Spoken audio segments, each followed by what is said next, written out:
calling CBS and America to this place for 22 years. Buddy Allison throws the block. Dale hits him. Buddy Baker has done it. Are you just going to keep winning races forever? I'm going to keep on trying. Bobby Allison has won.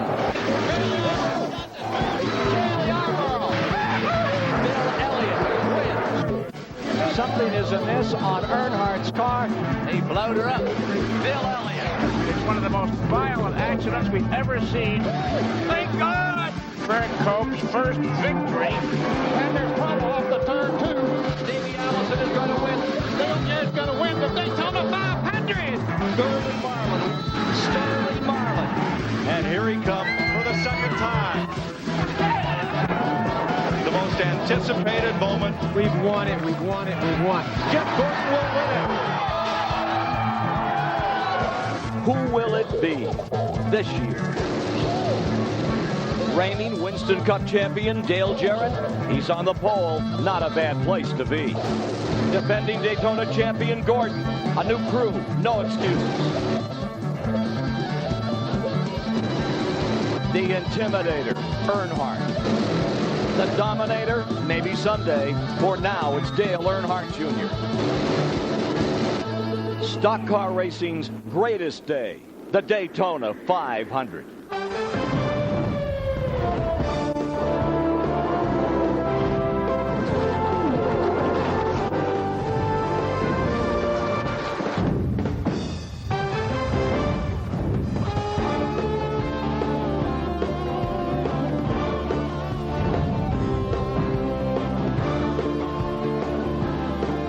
At Daytona, it's always the same new story.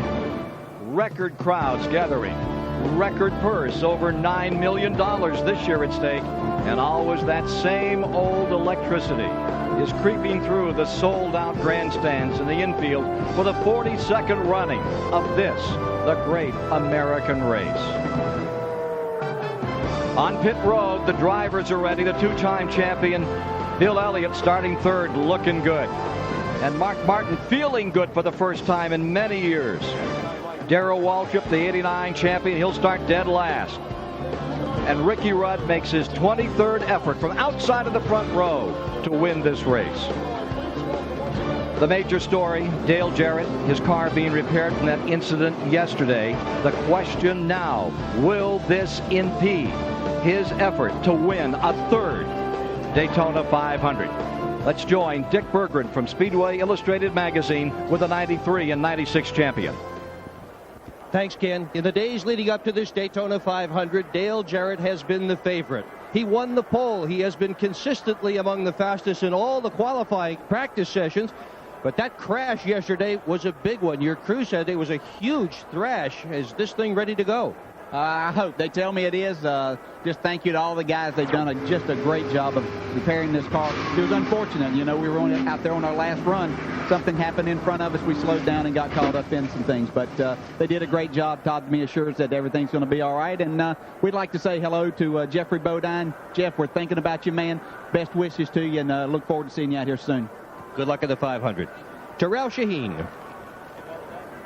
Only 5 father-son pairings have ever raced in the Daytona 500 together. Richard and Kyle Petty, Richard and his father Lee Petty, Buck Baker and his son Buddy, and of course Davey Allison and his father Bobby. And here we have Dale Earnhardt Sr. and Jr. Dale, can you tell me a little bit about what it's like for you today? Is this feeling of racing with your son in the Daytona 500? Well, we've been doing a little bit of racing through the years now, and last year and this year, and got to race in IROC with him. But to run in the Daytona 500 is a pretty special moment for me, really.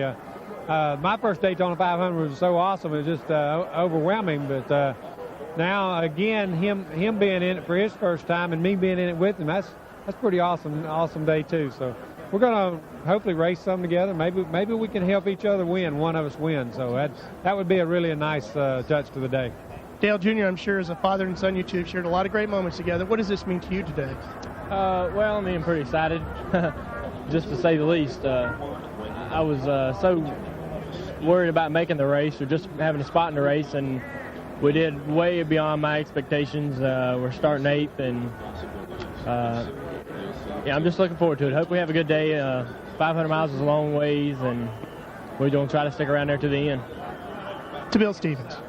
Thanks, Ralph. Jeff Gordon has won 2 out of the last 3 Daytona 500s. Won it here last year from the pole, but a lot of changes since then, Jeff. Can you do it again today? I certainly think that we can. Now, we've put together a great group of guys that have been working extremely hard on our super speedway program, been working real hard in the engine room on these restrictor plate engines, and they've definitely done their homework, and we've had good results. You know, we need a 500-mile race. We're going to make some good, clean pit stops, and just hope that's a safe race today. He starts on the inside of row 11. Let's go back to Ken Squire. Well, we're just about ready for the traditional Daytona pre-race ceremonies, and we'll join the president of the Daytona Speedway at the start-finish line area, John Graham. Ladies and gentlemen, will you please rise for the presentation of colors by the Daytona Beach Police Color Guard. Our invocation by the Reverend Hal Marchman.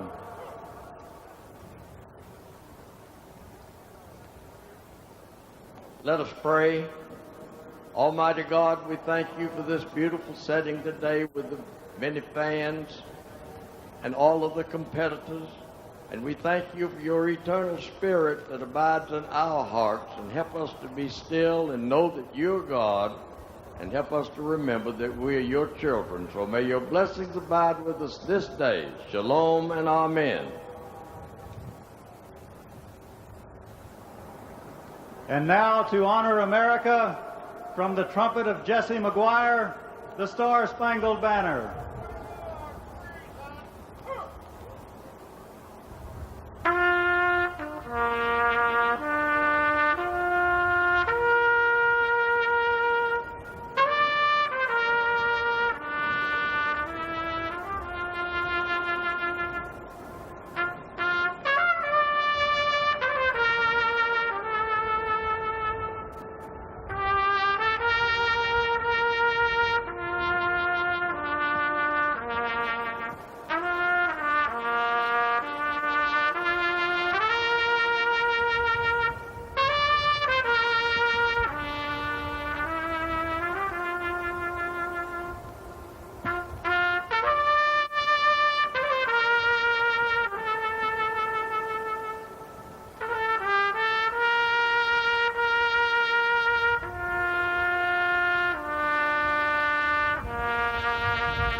And now, for the most famous words in motorsports, the Grand Marshal of the 42nd Daytona 500, Goodyear Chairman Sam Jabara. Gentlemen, start your engine!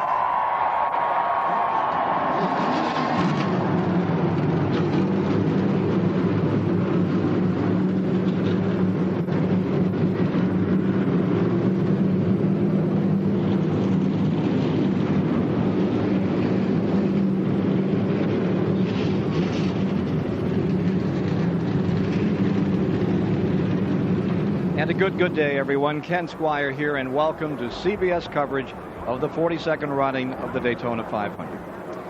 Every year, there are thousands of main events played out at weekly racetracks across America. And nearly every weekend, there's a major date for the Winston Cup Series. But ask any fan, ask any driver, there's only one race that epitomizes all this sport has grown to mean. This, the Daytona 500. Its prelude yesterday had some excitement. Matt Kenseth came home the winner, the Wisconsin driver. But take a look at this moment. That is Michael Waltrip, out of control, tri-oval, into a series of sidewinders. 9 shattering snap rolls. Less than an hour later, he was out of the infield care center, into his Winston Cup car, practicing for today's race. Sore but determined, he will start 10th today. Let's go topside now with Mike Joy. Thanks, Ken. 3 months of anticipation, and it's finally here. The biggest race of the year and the toughest to win. It took Dale Earnhardt 2 decades to win the 500. Took Darrell Waltrip 17 years. And let's look at Buddy Baker's 18th try 20 years ago. Buddy Baker, what's going through your mind right now? If it runs like it ought to, I'll be seeing you over in the victory circle later on. And after all those years of effort, all those heartbreaks, Buddy Baker has done it. This car and that driver has just run the fastest 500-mile race that has ever been witnessed on the face of the earth. Buddy Baker, what does it mean to have won the 500? You know, I still get goosebumps just thinking about what this race meant to me. It's life-changing. It's the biggest race we run in. And somebody out there in that 43-car field today is going to get to experience what I did when I won the Daytona 500. I'll never forget it, and he won't either. Ned Jarrett, twice a NASCAR champion and now America's premier race strategist. What should the folks at home look for today? A lot of ingredients, Mike. Should keep this thing exciting all the way through. There's 7 rookies in the field. They're running under new rules this time for the Daytona 500, shock absorber and spring rules, which affects the handling of the cars. How will that work out? The wind is much stronger here today than we've seen it any time since we've been here about 10 days ago. That could play a factor as well. And the temperature is certainly different today. We had a cold front went through here this morning. We've been in 80 to 85 degree temperatures for the last several days when they were setting these cars up. Now we'll be going to be in the 60s, maybe get into the low 70s. That can have some effect too. We'll be back with the starting lineup and the green flag for the 42nd annual Daytona 500 after this. CBS Sports presentation of the Daytona 500 is sponsored by Ford F-Series. The official truck of NASCAR is built Ford tough. Lowe's Home Improvement Warehouse. Lowe's improving home improvement. And by Brewery Fresh Budweiser, official beer of NASCAR. Hey, race fans, this Bud's for you.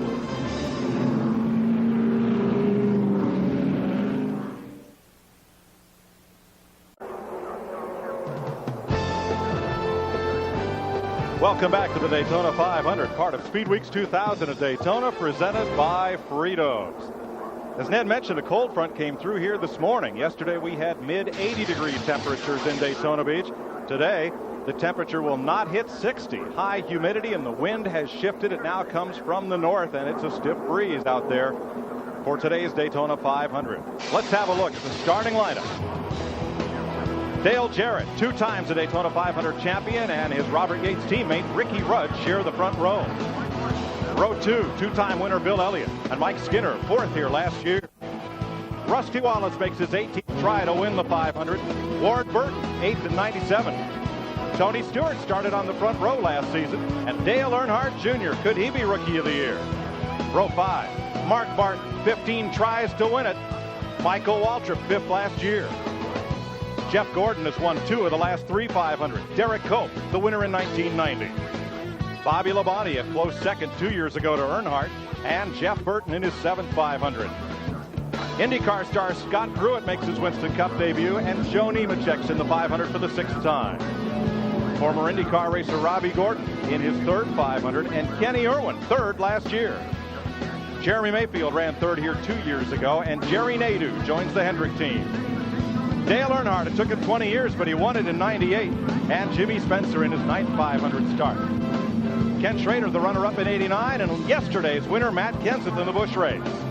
Terry Labonte making his 22nd start, and rookie Ed Berrier. Johnny Benson in the race for the 4th year, and Rick Mast. Chad Little, 2 straight top 10s, and John Andretti in his 7th 500. Sprint car star Dave Blaney, a Daytona rookie with Robert Presley. Truck Series graduates Stacy Compton and Wally Dullenbach. Mike Bliss racing for A.J. Foyt. Steve Parks cars owned by Earnhardt. Bobby Hamilton makes his 10th start. And Sterling Marlin, winner in 94 and 95. It's the 5th Daytona 500 for Rusty's brother Kenny Wallace. And Elliott Sadler driving for the Wood brothers. They've won it 4 times. Kevin LePage from Vermont in his 3rd 500. And Kyle Petty makes his 19th try to win it. And 3-time Winston Cup champ Darrell Walter, the 1989 winner. There were 14 drivers who failed to qualify for this year's Daytona 500, including the Bodine brothers, Jeffrey and Brett, and Dave Marcus, who will end a 32-year streak of making the Daytona 500. Manufacturers breakdown for today. In today's field, there'll be 20 Fords, 14 Chevrolets, and 9 Pontiacs. 43 cars in the field, 200 laps, 500 miles, $9.3 million in prize money. The fuel window, 50 to 60 laps. The race record was set by Buddy Baker back in 1980 at over 177 miles an hour. Well, Fritos takes you inside racing with the winner of the fastest 500 ever. Buddy, take us around Daytona. We're going to take you on a fast lap down the pit road on the short chute, going into turn 1, 31 degrees. Preferred line around the bottom. 3,000 feet down the back straightaway, speeds of 190 miles an hour as you go into turn 3. You work your way out of turn 4, a little bump there. Some cars get loose, 18 degrees in the tri-oval. In 1983, John Porter and Peter Larson brought their wonderful movable in-car cameras from Australia.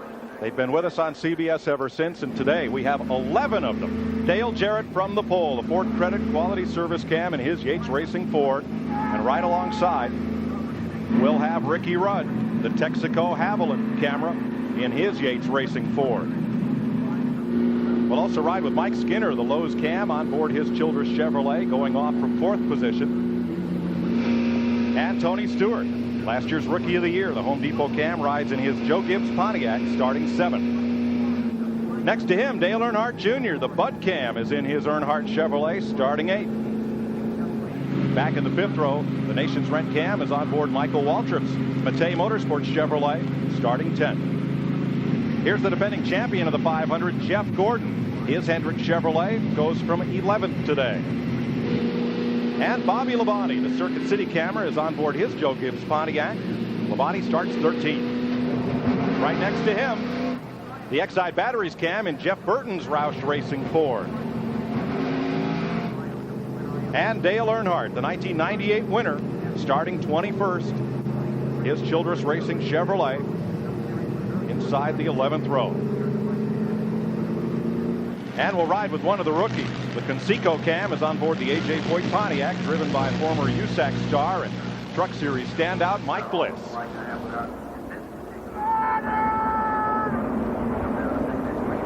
5 drivers have a chance to win $1 million bonus. The Winston No Bull 5 promotion, and 5 fans you see there in yellow paired with them. If their driver wins, they each get $1 million. And they got a trackside seat. Well, we'll see who wants to be a millionaire here shortly.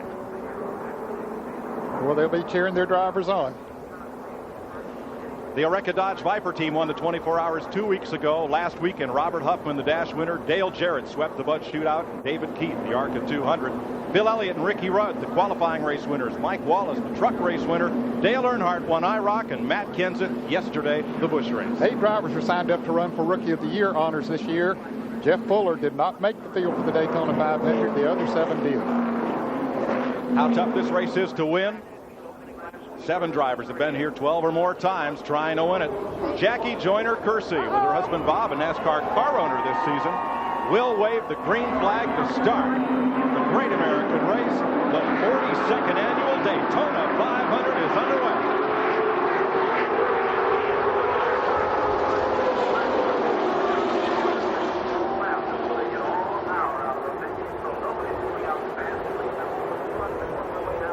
Good clean start. It takes a while for these cars to get up to speed with the restrictor plates on the engines. And when they come back to the start finish line the next time, they'll be running upwards of 200 miles an hour. two teammates drag racing down the back straightaway. Mike Skinner helping the outside car there just a little bit. He buckled right up behind the Ricky Rudd car, and you see Ricky Rudd now leading the race as they go into turn 3. It's the outside row that went, and Rudd drops down to the bottom of the racetrack to take the rather short way around. Ricky Rudd is going to come on turn 4 to lead the first lap.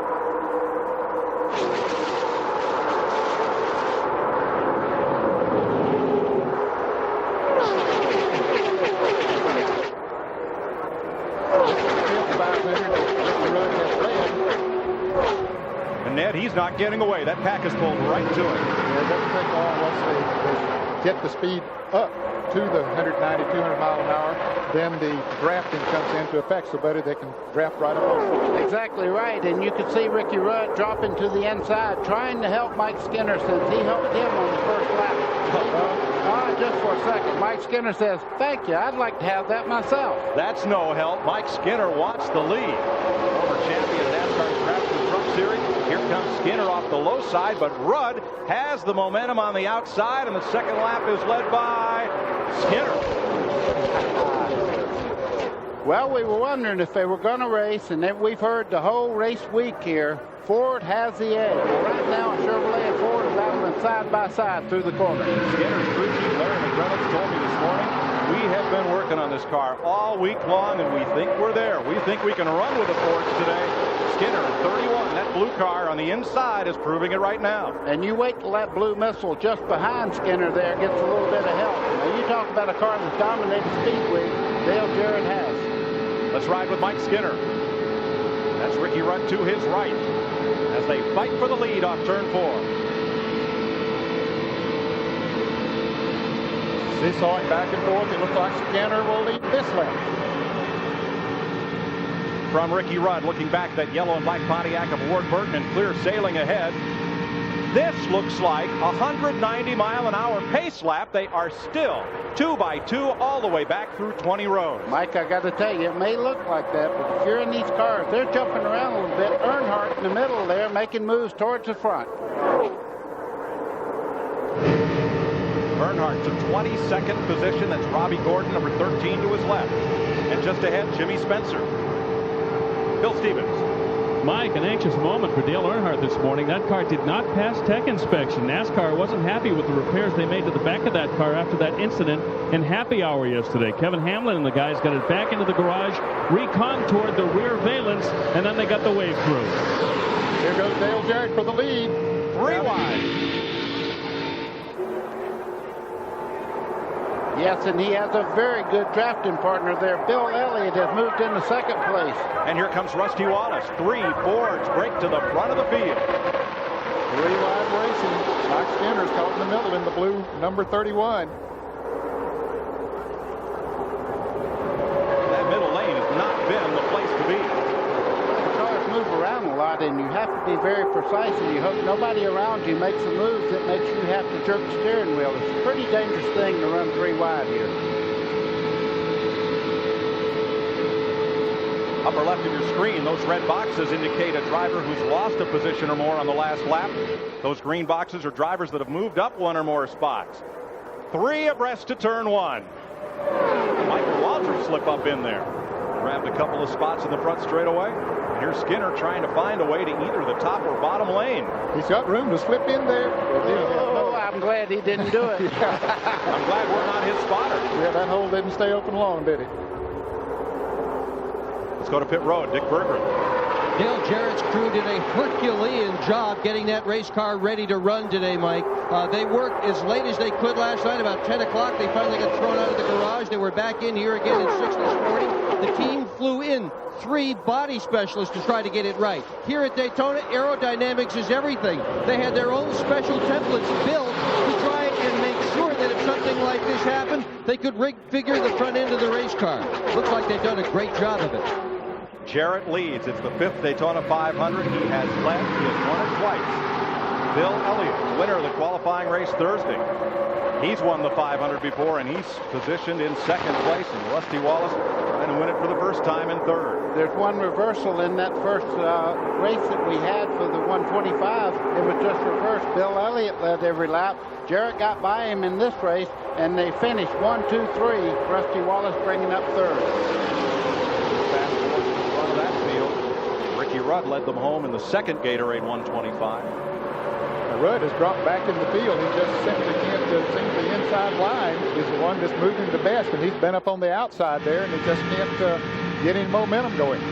Kenny Irwin just ahead as you ride with Ricky Rudd. And you see those cars on the inside keeping him way up high. And I just wonder if he might have a little push in the car and have him go that wider line there trying to get the car to turn. When the front end takes off and you can't turn left, sometimes you have to run a high line. Boy, he is really dropping back. Look at the cars that are going by. Something is wrong there, buddy. It's not really running up the car.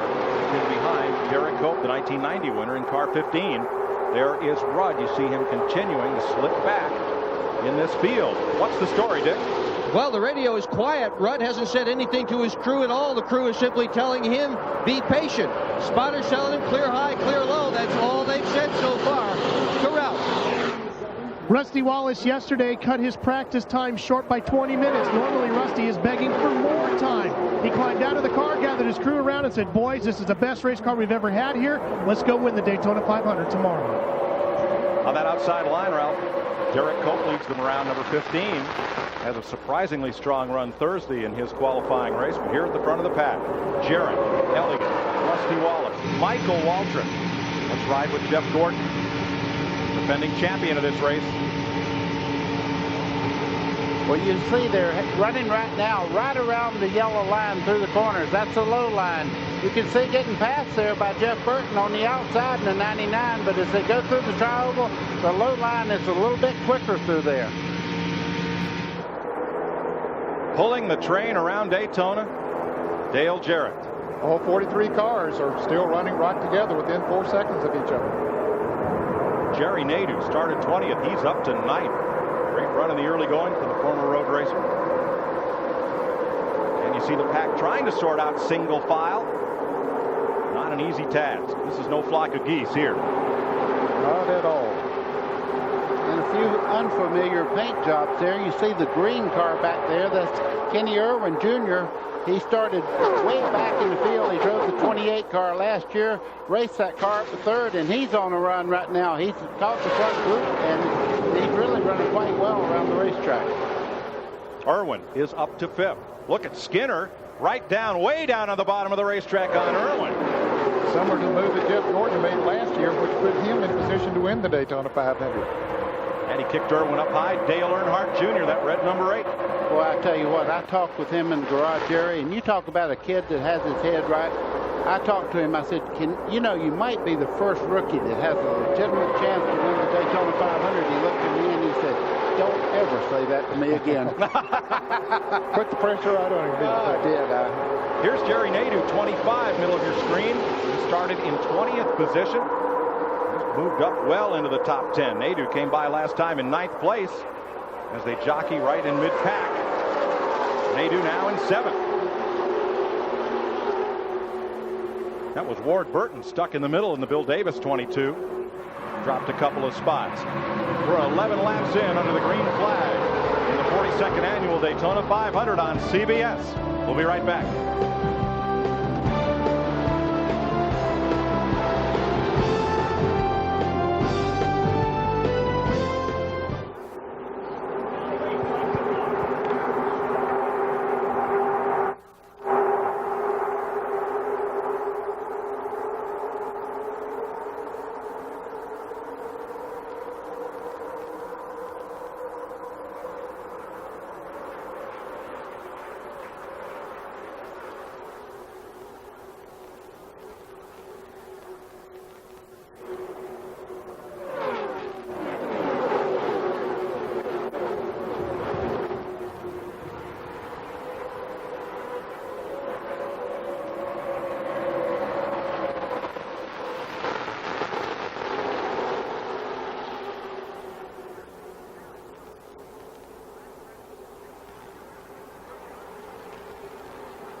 Yeah. Wow. Whoa. Thank you. That's a good piece of driving there. Good. That could have been ugly. Got it.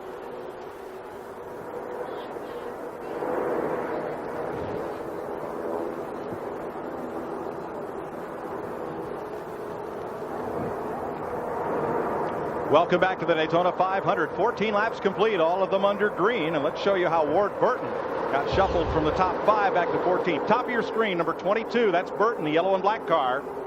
Tony Stewart comes up the racetrack. Burton has to get on the brakes a little bit, and he got collected there by Joe Nemechek, and they made contact. Great driving to get that car back straight. Great save. Burton runs in 14th position. Leader still Dale Jarrett. Here's Ralph. Mike, I spoke to Tommy Baldwin, crew chief for Ward Burton. He said that is exactly what happened. They just got shuffled back. Ward hasn't even said a word on the radio. They're comfortable with the handling of the car right now. They're still shuffling 2 and 3 wide. Look, right there in the middle is Dale Earnhardt. A red, not a black number 3 this year. It's a red car for Earnhardt. He started 21st. He got shuffled back to 27th, and now he's climbed up into the top 10. Boy, if they'd have changed anything else, if they'd have caught him with anything else, they'd have probably put him right up on the pole. That guy is on a mission right now. He's flying around the racetrack. His car owner, Richard Childress, said this morning, he says, we have been working like dogs all week, but I think we're there. I think we can race them to the front. Bill Stevens. Mike, I just spoke to crew chief Kevin Hamlin for Dale Earnhardt. He says that Dale has said absolutely nothing since the green flag. And he says when that happens, silence is golden. And I'll tell you, he's doing a lot of that. Of course, he's getting draft off the other cars, but he doesn't have a real close drafting partner. You're exactly right. I'm watching him make moves without having anybody pushing him around the racetrack. That's all you've heard is we cut a deal to work with somebody. Dale Earnhardt's making this right by himself. He's driving away from people. Just past Jeff Gordon there without any drafting help. Yeah, he doesn't cut a deal. He just cuts the cards and then deals them. There you go. Gordon's going to try to pick up on him. Gordon, of course, in a different colored car here as well. He's not in the rainbow colored car number 24, right behind Earnhardt. Earnhardt in the back bumper of the multicolored car number 42 of Kenny Irwin Jr. Now, folks, don't throw away those black jackets and those blue rainbowed ones. These drivers will be back in their regular colors next week at Rockingham. Special paint jobs for the 500. Michael Waltrip, 4th place. Boy, he has climbed the ladder here, and after yesterday, who'd have thought he'd be in the Daytona 500 at the top of our show? You saw the flip he took down the front straightaway in the Napa 300 Busch race. Climbed out, waved to the crowd, got ready for Winston Cup practice. Here he is. All clear. And last year, everybody thought that he might get his first Winston Cup win right here. He was up front all day long. Got shuffled right near the end of the race. Michael Waltrip gets around this racetrack very, very well, so don't count him out. Waltrip in 7th, best finish last year, 5th in the 500. He's in that black and yellow, looks like a caution sign from here, number 7. New paint job for the Matei Motorsports entry in 2000. Bill Elliott riding 2nd. A winner Thursday in the qualifying race. There's Chase. Cheering Dad on, and he's in radio control with his dad. Giving him a little advice. He's listening right now. He said, Dad, you're in good shape. Just sit right there and let's get away from those cars that are trying to catch you. And they are closing in. They are. The 3 cars of Jarrett, Elliott, and Rusty Wallace had pulled away to about a 2.5 lead. The last time around, it was a 1.25 second lead. So they are closing in now that Waltrip has the drafting help of Mike Skinner. There's the front 3. There's the interval back to the 2nd pass. Once they stopped racing side by side, they've been able to link up and try to run down the 3 leaders. 3 Fords at the front, trying to slip away here. And he moved even closer that time. He's picking up about 0.2 to 0.25 of a second per lap. Dick Berger. We are hearing a lot of conversation about water temperature right now, and it is no surprise. All week long, the drivers have complained about their cars wanting to scoot the nose up the racetrack. One way to keep the nose down, to keep the car planted so it doesn't push, is to tape off the radiator opening. And this morning, that's what many of the mechanics did. Taping off that opening, however, can cause the car to overheat. Many of them are very worried right now as to whether they put on so much tape they're going to get scalded in exchange for a better handling race car. Mike? That's the risk you take. And let's ride with Dale Earnhardt. And look who's just ahead. He's caught his son. comes Dad. Two different grooves, though, all the way around the racetrack. Earnhart now senior. He says he don't like to be called senior, so I'll call him Dale Earnhardt. Dale Earnhardt Jr. looking back at his father, but in the corner, two distinctive different lines through the racetrack. Buddy, your dad was a great NASCAR champion in the 50s. Do you remember your first race against your father? I certainly do, and he was the first person that ever put a bumper on me. And not the last. Teaching you early. For the first time in the Daytona 500, there are two Earnhardts in the race. We asked Junior what would he do if it came down to him and Dad at the finish. I'm going to try to get up beside him if I can, but you know, he's going to need some help, and I'm going to need some help. So I think that similar to the IROC race, when I got up beside him there, he got a little push from Rusty that helped him out a little bit. So I fear that if I went to try to pass him, that he'd probably get help from all his buddies in the West Cup Series. Well, Mike, I thought they were going to work together. I watched Earnhardt Jr. move up on the racetrack to try to help his dad, and I think they'll eventually get to where they're running, where Earnhardt Sr.'s car works the best. And if they do, they might just pass everybody, because that high line is not a bit slower than down where they call the preferred line, down around the yellow part of the lines around the bottom of the racetrack. Now, these two cars look similar. They're both 2000 Chevrolets, but they're prepared differently. Earnhardt drives for Richard Childress, as he has the past 15 or so seasons. Junior's car is owned by his father and prepared at the Garage Mahal up there that Dale Earnhardt owns. And Dale Earnhardt's partner there is just behind Earnhardt. So there's three of them working together, but Jeff Gordon's kind of fighting back on the inside. Just up on the right side there is Skinner trying to run the high side now and help those guys in front of him. Jeff Gordon taking the short way around. You know, one of the great things about Earnhardt and his style, and you're really seeing it here in this early part of the race, is his strategy, his secret to success. He says you have to make your attack quick. You have to make every move count, and indeed that's what he's done since the outset of this race. And remember, he is driving in better shape than he's been in years. He had a back operation this winter, out for several months, and he is in the best of the health he's ever been in. Let's get back with the action. Earnhardt Jr. is 5th. Earnhardt is 6th. They trail Dale Jarrett, the leader. Bill Elliott and Rusty Wallace, those three Fords, are about 1 second ahead of the rest of the field. 23 laps complete at Daytona.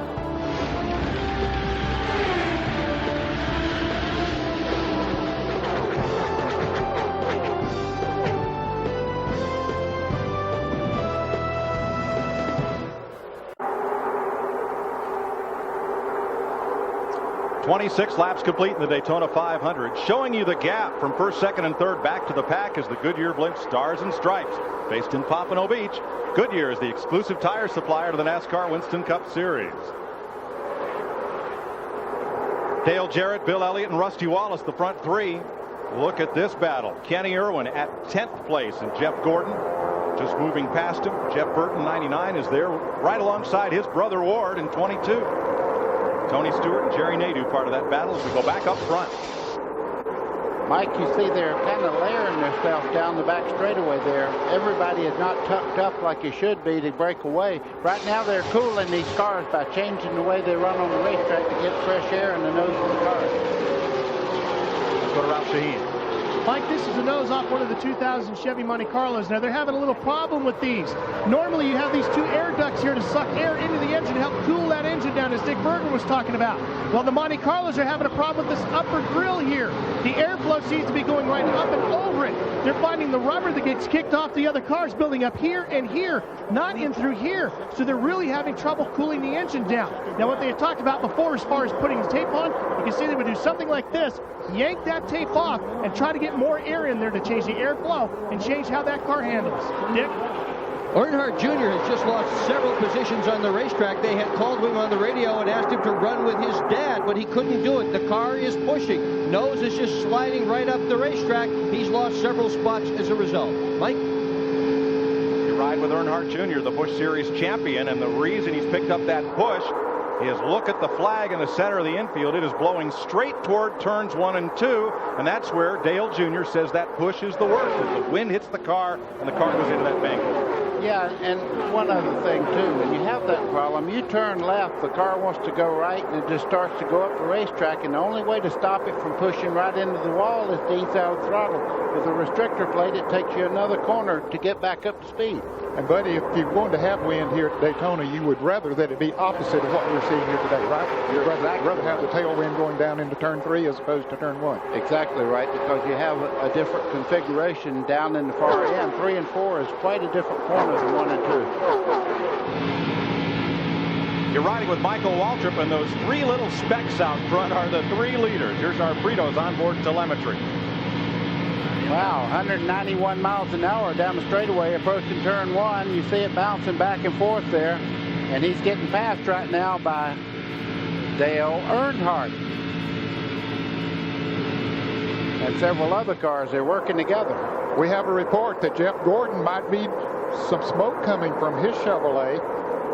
Defending champion, 2-time winner. There's a look out the back. Yes, oh boy. Oh boy. And we won't speculate on what it is, certainly, until we know what it is, but there is a wisp of smoke coming out of the back of the 24 of the defending champion of this race, Jeff Gordon. Dick Berggren. Jeff Gordon is definitely having a smoking problem. His crew chief, Robbie Loomis, said they're going to leave him on the racetrack. They are not sure where the smoke is coming from. They are concerned that it might possibly be a leaking valve cover. That's a lengthy delay to try and fix that, or possibly a minor tire rub. They don't know what it is, but they are concerned here in Jeff Gordon's pit. Well, he might not have a choice, Bill, because NASCAR will post him the next time around, and that means that he'll have to come into the pits. If they give him the black flag, put his number up on the board at the start-finish line, that means he'll have to come into the pits. New crew chief for Gordon is Robbie Loomis this year. Up until January, he'd never drawn a paycheck from anyone other than the Petties, and he comes over to run this team in 2000, and Gordon is going to have to pit. Boy, that's very dramatic. When you lose a draft on that front bunch, he'll be a lap down before he ever gets back on the racetrack. Yeah, even if they just make a very quick pit stop, he'll be a lap down, but this might not be a quick pit stop, trying to find out where that smoke is coming from. So here's Gordon, putting the car into neutral and rolling to a halt.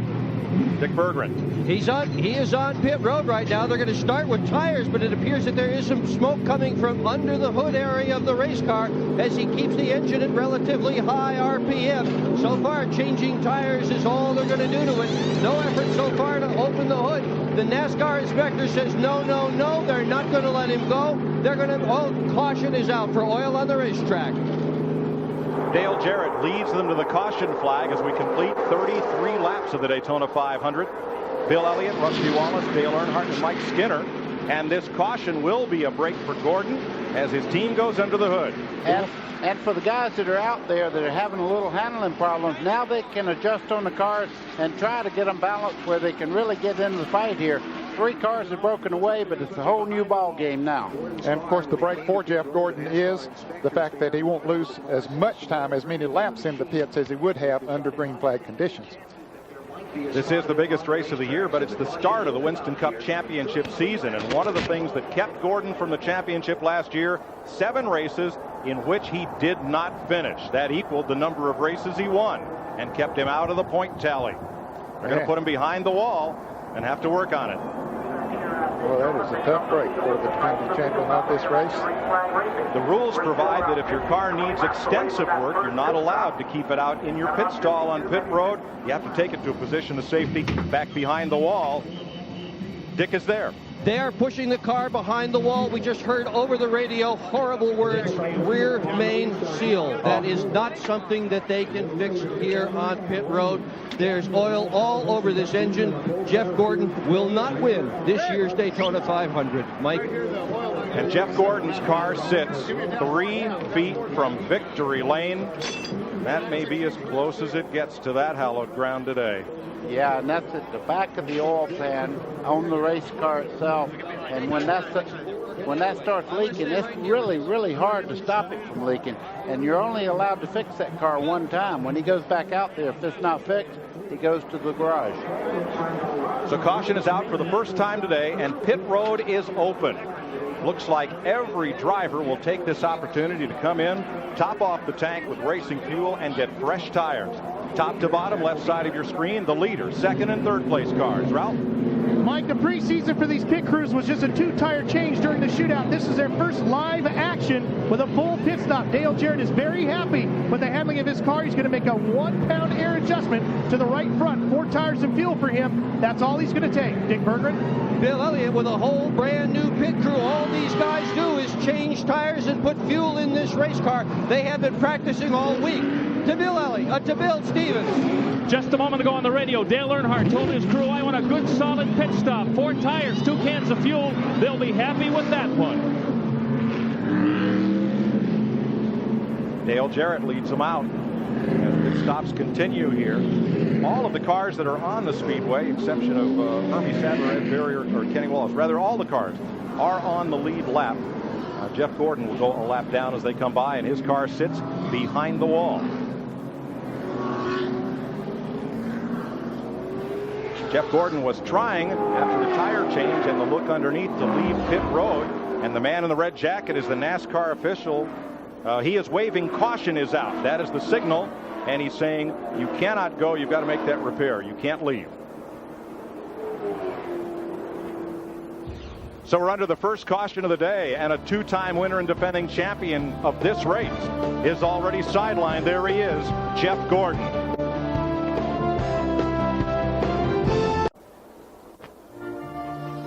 Tonight on CBS, Charlie had the mind of a child until a miracle gave him a chance to be like everyone else. But how long will it last? Matthew Modine and Kathy Williams star in Flowers for Algernon, a CBS Showcase presentation tonight on CBS. Getting set for the restart at lap 36 of 200. Dale Jarrett, after speedy pit work, back in front. Mike, there was even contact on pit road just a second ago as people were going out, and here comes Gordon back into the fight. They hope to have that oil leak repaired, but he's lost several laps. In fact, he's down about 14 laps, the scoreboard is showing. We'll check that when it comes around. I don't think that's right. And trips the scoring monitor. Kevin LePage makes an unscheduled pit stop at the end of this yellow flag. Dick Berggren? Jeff Gordon is back on the racetrack. They found a broken fitting on an oil line, oil all over underneath that race car, but they've added some oil to it. He should be all right now, but not a threat to win this Daytona 500. Too many laps down. The repair took 7 minutes and 12 seconds, and now that oil that leaked is being burned off. Hopefully that'll dissipate. That's exactly what it is. Look at Earnhardt making a move there, trying to take over third spot down the front straightaway. That 3 car is motoring, I tell you. Martin had a great pit stop. He came out in second place right on the back bumper of DJ. Gordon lost 4 laps, I believe, in that excursion there, and thank goodness for the caution flag. That caused him to lose less than he would have. Those green boxes show drivers that have gained a spot since the last time by. The red boxes, drivers that have lost 1 or more positions since the last lap. Teammates working together as Dale Earnhardt takes over third spot. Mike Skinner, his teammate, right up behind him. They drafted by and took that spot away from Ward Burton. Whole new ball game after this caution flag for oil on the track from Jeff Gordon's car. Trouble on pit road to the 75 of Wally Dallenbach trying to get out of his pit, which is all the way down toward turn 1. You'll see Dallenbach trying to get out in this box, trying to make that exit from the pits. And he and Matt Kenseth will get together. And extensive damage done to the car of Wally Dallenbach on the right front. Now here it is again, right there as they start out of the pits. The black car is Dallenbach in car number 75. The hit already made there and extensive damage. Here comes Earnhardt. You know, a week ago, that car was red from embarrassment after qualifying, and now it's red with rage racing to the front. Well, Earnhardt always has a way. As you hear the old saying, the cream always rises to the top. Earnhardt is a master on this type of racetrack, and he also has something else. A teammate that's working with him right now, 31 of Mike Skinner. Both those cars owned by Richard Childress out of the shop in Welcome, North Carolina. And now Mark Martin, number 6. And that Valvoline Ford's going to get some drafting help from Rusty Wallace in the 2. Boy, that's a good help, too. Rusty Wallace has had one of the better cars for the whole race week here, and they're working together. It'll be tough for Earnhardt right now to pull away from those two. Dale Jarrett's going to back off just a little bit to let those Fords catch up with him. Let's ride with Mike Skinner, the Lowe's cam.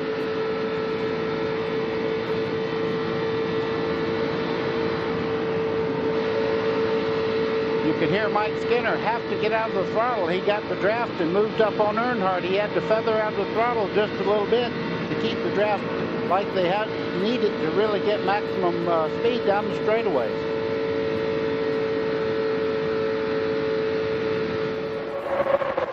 Rusty Wallace didn't quite get by Earnhardt. Now George Burton coming up there, number 22, might give him a shove, and does. Shoots Wallace up into 3rd place. So Mark Martin has replaced Bill Elliott in that 2nd position before the caution. Two of the same 3 cars are running up there, DJ and Rusty Wallace. Yeah, Elliott's pit stop was not quite as quick as they like. He came in 2nd and came back out of the half dozen. Bill? With Kevin Hamlin, the crew chief for Dale Earnhardt. What's the difference between this car and the one we saw in the twin 125s that was lukewarm? Well, we've done a lot of work since that 125. We got a little bit embarrassed. We're trying to work out the bugs of this new spring and shock package with this Jim Goodwrench Monte Carlo. I think we're gaining a little bit on it, but it's still going to be a battle today. It seemed like at the beginning there when the 3 Fords got lined up, 3 or 4 Chevrolets got lined up, and they couldn't do anything to catch them. But we'll keep tinkering with it all day and see what we can do. Hopefully this red Paz car will get us in victory lane. I wouldn't bet against it. Terrell Shaheen. Rusty Wallace's pit stop wasn't blistering fast either. These are the lug nuts that the crews go ahead and glue onto the tires using this glue right here, so when they make their stops, they're all set and ready to go. Well, one of these fell off on the left front tire, so Billy Wilburn had to take one out and put it on manually. The reason why they couldn't get away with it was a NASCAR official was standing right in their pit stall, Mike. You want to make sure all 5 lugs are tight so they don't have a vibration on that wheel that could cause a serious problem. It bears noting that the Pontiacs, like number 43, John Andretti in the center of your screen, a carryover model from last year. The Ford Tauruses have a new nose and tail section, but otherwise they're much like last year's car. The Chevrolets, the Monte Carlo, is an all-new design for 2000, and coming to Daytona with an all-new design is like going to work in the morning in a brand-new pair of shoes. Until you get them worked in and get them comfortable, work on them a bit, scuff them a bit, they need some breaking in before they run well, and the Chevy teams have had all week to work on it, and they've done their homework. They've caught up to the Fords and the Pontiacs here. 43 laps complete in the Daytona 500.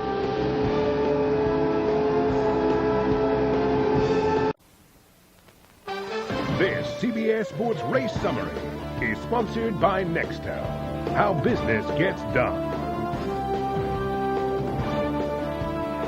After 44 laps, 110 miles, we've had 4 leaders swapping that lead 5 times and averaging 168, down from the record set by Baker back in 1980 of 177 plus. That one caution for 3 laps is what brought this pace down. Right now, the man on the move seems to be Ricky Rudd, who's getting back into it, but up in front, it's still Dale Jarrett leading the parade. Here's Mike Joy. Ken, the field has now split into 3 distinct packs. Here come the leaders, led by Dale Jarrett, and there's 22 cars in that lead pack as they come through the trioval to complete 47 laps here at Daytona. 22 cars strong, plus lapped cars in this group, all the way back to Bill Elliott. And they have a gap of about 6 seconds back to the second pack, led by Bobby Hamilton in that yellow Chevrolet. And that group encompasses back well through the field. And then there's the third group of cars. So we've strung out into 3 distinct groups here at Daytona, but 22 cars strong in that lead pack. It was interesting, in the first part of the race when they had new tires on, as they did have after making those pit stops, that they stayed together for 15 or 20 laps and then began to spring out. But this time they got broken apart pretty quickly. Still a lot of side-by-side up in that front pack. There are the Earnhardts, Dale and Dale Jr. running 6th and 7th. But it was a while back, Junior was coming up on his dad, but or his dad. How was that he moved up and let it go? he had run his father down. He was in a line that was running much faster, and he just pulled over and helped his dad. So he realizes where he gets his real help from, and he's first to tell you that he wouldn't be where he is without his father's help. So he's helping him now. So they caught right back up to the lead draft. They're working together. Hey, who better to learn from than a 7-time NASCAR Winston Cup champion? Even if he is your dad. That's right. Right. Well, now this first pack may split in two. You see about 8 cars single file, and then they're still racing hard side by side. Just behind them, Jerry Nadeau inside of Joe Nemechek right there, back at 9th place. Single file, those 8 cars could break away. Bill Stevens? Jerry Nadeau having a great run today after a very busy offseason, Mike. He got married to his fiancée Jada down in the Bahamas, and when he got home to Connecticut, bought a house and then had to put a new roof on it. His sponsor, Michael Holligan, videotaped the whole thing and put it on his local home improvement show. I asked Jerry, how'd the project come out? He said, Bob Vila, look out. And who put the roof on? His dad is a roofer in Danbury, Connecticut. Ralph? When Dale Earnhardt Jr. first started his racing career in a late model, he was in charge of getting all the stuff for his own car. So he used to sneak into his dad's shop and, look around a little bit.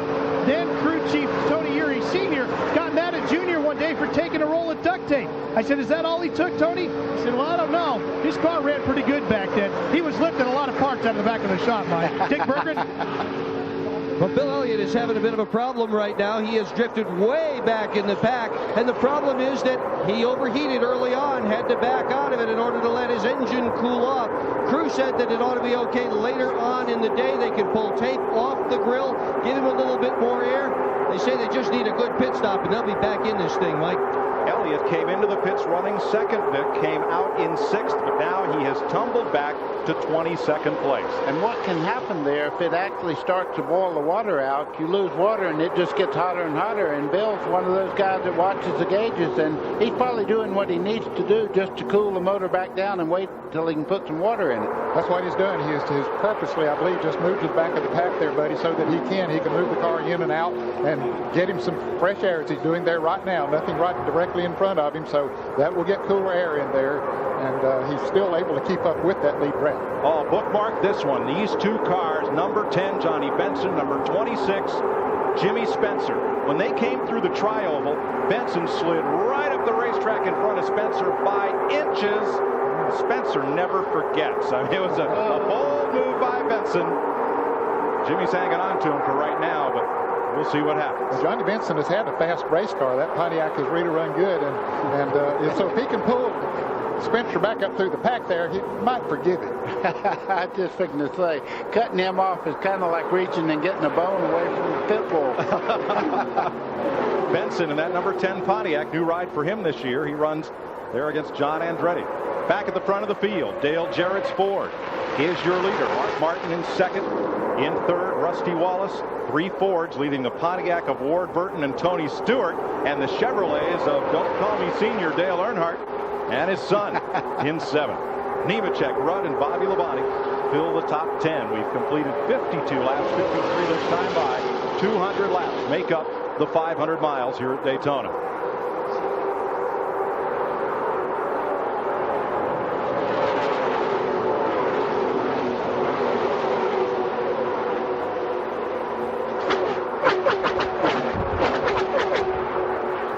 CBS Sports coverage of the Daytona 500 continues after this message and a word from your local CBS station.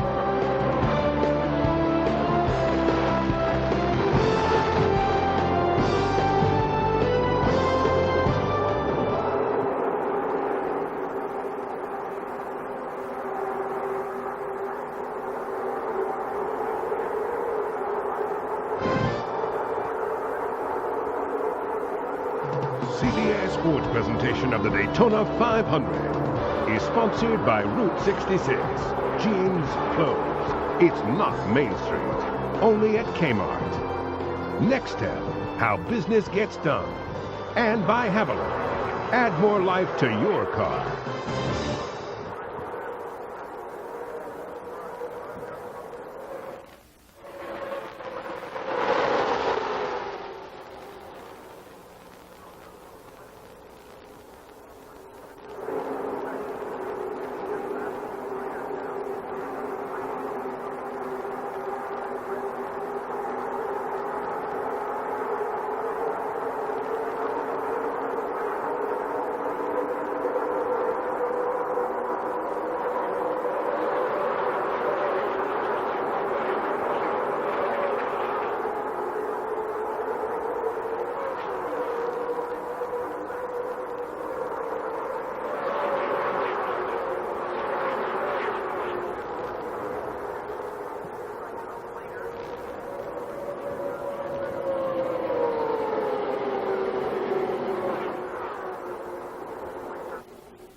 sports presentation of the Daytona 500 is sponsored by Route 66. Jeans, clothes. It's not Main Street. Only at Kmart. Nextel, how business gets done. And by Haviland. Add more life to your car.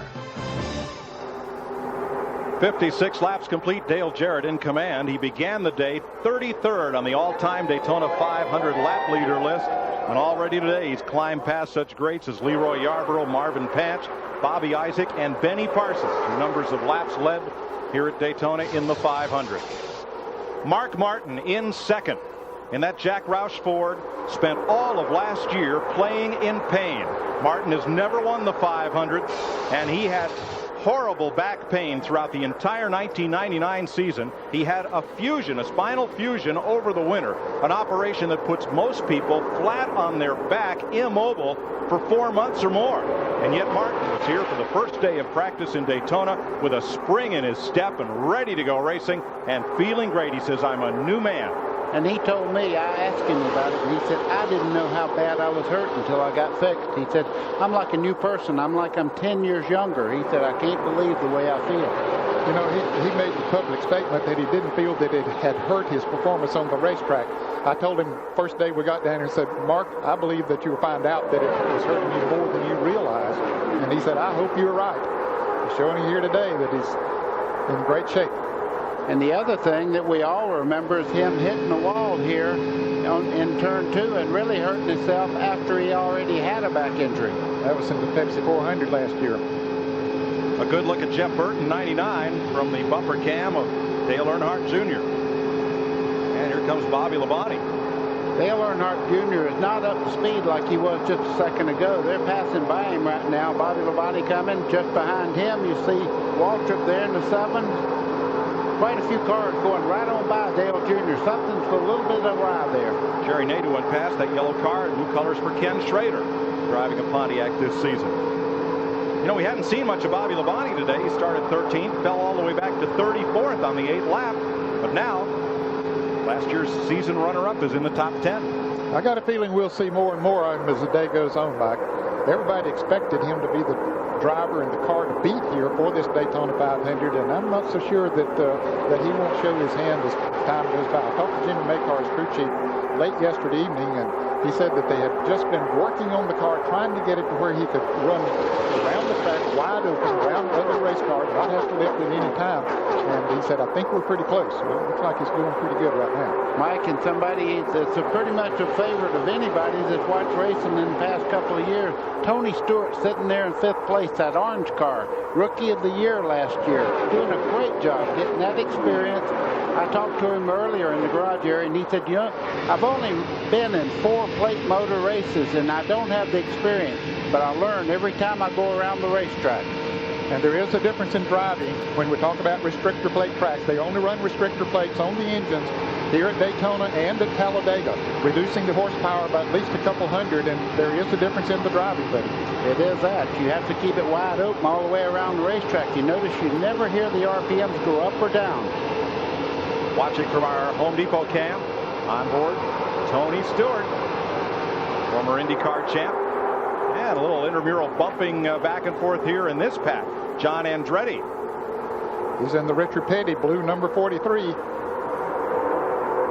Car is clear of contact right now, but looked like he had a little bit as they came into the trioval. That's Andretti right there in the 43 coming off the corner down the back straightaway side by side with Jeremy Mayfield. Just behind him, Johnny Benson in the 10. And Chad Little drops to the inside. Green number 97 right with that pack. And Andretti climbs the hill as Dale Earnhardt Jr.'s crew looks on. Those drivers are running in the 15th, 16th, 17th position.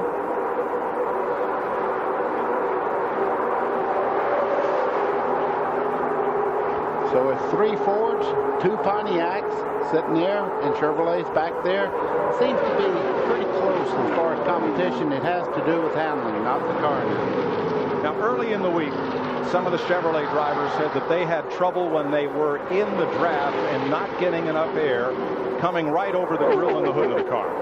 Yeah, and what that means is if you have a problem getting air in the top part of the grill where the rubber does not stick, you have a real problem because down below there, it will fill up with rubber, and all of a sudden that's blocked, and you're not getting air in the front of the car. See how the pack has now come single file through about the first 15 positions. And let me explain that. These cars are going around there, and the rubber that they wear off the tires is like gum, and it flies up into the grill of the race car and sticks. And once it's in there until you brush it off. You can't brush that off on the bumper of the car ahead of you. Here's our Circuit City cam. You're on board with Bobby Labonte. He's up to 11th place. How would you like to have a mirror like that in your car at home? That goes almost all the way across the top part of the windshield there. That's how these guys really see. This part of the mirror, you can actually see all the way around the car almost just looking in the mirror. You can see both sides of the rear spoiler. You can actually see the car right there behind him. Those multi-panel mirrors invented by a Formula car racer named Roy Winkleman back in the 1960s. Looking back from Bobby Labonte. You see that white wall on the outside, even though the track is banked 31 degrees in those corners, all around Daytona, the wall is always at a 90-degree angle perpendicular to the racing surface. And so if they happen to hit into the wall, it won't be a launching pad for them. About 10 or 12 cars here now beginning to break away. Bobby Labonte is running in 11th place, and he's back a couple hundred yards from the lead pack. Bobby Labonte and Kenny Schrader trying to gain on the leaders. 65 laps are complete here at Daytona.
When you click on racing at cbs.sportsline.com, you'll see driver profiles presented by Fritos, and we'll chat with you after today's Daytona 500. On AOL, you'll enter keyword CBS Sportsline.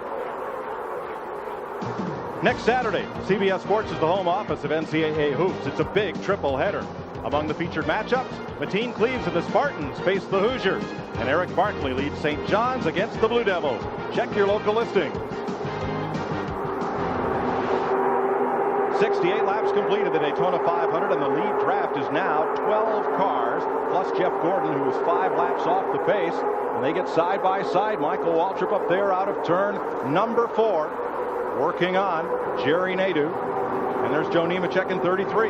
Yeah, and this is the first ride for Jerry Nadeau in the 25 car for Hendricks Motorsports, doing a great job. Former Formula Opel driver in Europe. Ooh, Nadeau bounced a little bit down off the flat there, buddy. I was just fixing to say, he might be in there to talk to somebody pretty soon if he does that many times. Trouble on the Bobby Hamilton number 4 car, the Morgan McClure Chevrolet, coming into the pits way off pace. He had been leading that second pack back there for a long time. And something arrived with that car. That team won the Daytona 500 3 different times, but he's headed to the garage area. So Hamilton may be our first retiree today at 69 laps. The lead draft includes Dale Jarrett, Mark Martin, Rusty Wallace, those front 3, plus Ward Burton, Dale Earnhardt, Tony Stewart, number 20, 99, Jeff Burton, 7 in black and yellow, Michael Waltrip, the 33 of Nemechek, and 25 there of Nadeau, Bobby Labonte, Kenny Schrader. Here comes Nemechek. Nemechek running very well on the high side of the racetrack. These guys right now, believe it or not, this is like watching a mile run right now. They're out there. They know they have good cars. They're pacing themselves, and they're also thinking about what to tell the crew chief and what kind of adjustments to make on that car, making where they can maybe run with Dale Jarrett. Now you say they're pacing themselves, buddy, but are they holding anything back? Yes, they are. Right now, they're letting Dale Jarrett carry them around here in the draft, and what that is we talk about it all the time, but it's air coming over the front car. He actually goes through the air, makes a vacuum, and it pulls these cars forward behind him. Jarrett has led more laps today than in all of his previous 11 Daytona 500s combined. Dick Berggren? Early in the week, Dale Jarrett predicted the winner of this Daytona 500. He didn't name the winner, but he named the strategy that would win this race when he said the guy who wins it is the guy who can stand on the gas the most. Mark Martin just radioed to his crew and said, I have just completed 30 laps without lifting the throttle off the floor at all. Mark Martin is running this place wide open every single lap, Mike. Wow. Let's check in on the rookies in this race. 7 of the 8 announced rookie contenders made the show. Our Conseco Cam is in the A.J. Foyt Pontiac, driven by Mike Bliss. Of the rookies, there's Dale Earnhardt Jr. 13th, Matt Kenseth 24th. Mike Bliss is running in 27th position. Scott Pruitt 31st, Ed Barrier 34th, 35th Dave Blaney, and Stacy Compton is 38th. All of those drivers are still running on the lead lap at 72 laps completed. Buddy, what was it like to be a rookie at Daytona? Well, I tell you one thing. You look at this back straightaway, and that gives you some idea of what a young driver that's never been off a half-mile racetrack. All of a sudden, you see 3,000 feet down that back straightaway. And then that 31 degrees that you're looking at. The car goes up. It feels like all of a sudden you're on a 3-story house running the side of it. Ned, in '59, when this track was built, there'd never been a high bank speedway like this before in America. Everybody was a rookie. They were rookies, and I'll tell you, after you got over the initial shock of driving through that tunnel and looking up at those awesome banks, 31 degrees, I mean, it was unreal, the feeling that you had. Before that first race, Lee Petty was asked, are you ready? He said, nope. Nobody else is either. That's it. And Lee Petty believes that, too. I tell you, he was a tough competitor. Well, let's say hello to him. He's been under the weather. Lee Petty, father of Richard Petty. The Petty family is the best known name in stock car racing. He's recuperating back in North Carolina, and we hope things are going well. And let's also say hello to Jeff Bodine in nearby Halifax Hospital here in Daytona. In the Craftsman Truck Series debut at Daytona in a fiery barrel rolling crash. Jeff Bodine went to the hospital where he is now listed in intensive care. He is trying to get back in time for Rockingham. The doc says that's not likely. But this morning at 7 a.m., Jeff Bodine called the CBS compound and said, I know the doctors wouldn't let you in yesterday, but could you come over and talk to me, because I want all my fans to know how I can't wait to get back in a race car, and I will be back. That's good to hear, because everybody here held their breath until they saw him actually being loaded into the ambulance, and he started moving his left arm a little bit, and everybody felt a relief come over it. I think everybody in the grandstand, I heard them cheer. Oh, no question about it. That was a tremendous relief. We were cheering up here in the booth as well. Slow car in the back straightaway is Mike Bliss. In A.J. Foyt's Pontiac, he slowed way up in turn 2 and dropped down to the track apron. It looks like he may make it around to the pits. Yeah, but he's coasting. The motor is not running on that car right now. One of the rookie drivers this year had high hopes coming into this Daytona 500. Let's have a look at telemetry on Joe Nemechek's Andy Petrie Chevrolet. Frito's telemetry. Now the question is, he's very slow on the bottom, and it looks like he's going to make it in. Bliss, I'm talking about. Out of gas. Now, Nemechek, you see the speeds getting up to 192 miles an hour. The RPM still under 7,000. And for you fans that have heard that they turn these Winston Cup cars maybe 9,000 RPMs, they will be next week at Rockingham. But these restricted engines, they simply can't turn that many RPMs. There you saw it just barely go over 7,000. Ned, that was quite impressive. 194, close to 195 down the straightaway. Now the teams will run different rear end gears. They have a choice of gears, so those RPMs and top speeds will be different as we look around the field. Here's our X-Side cam on board Jeff Burton, running in 5th at 76 laps.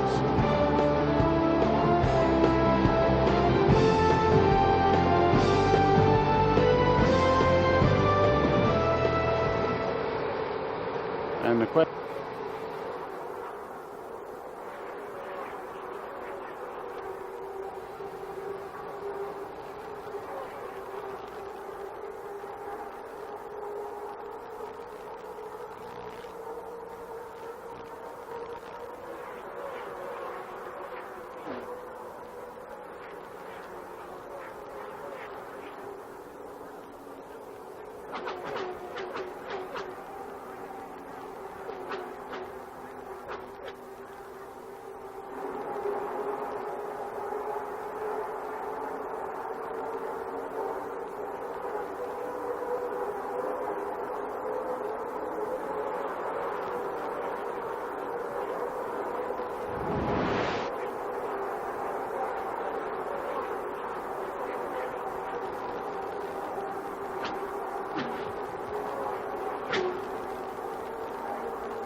Friday on CBS, action, romance, and adventure.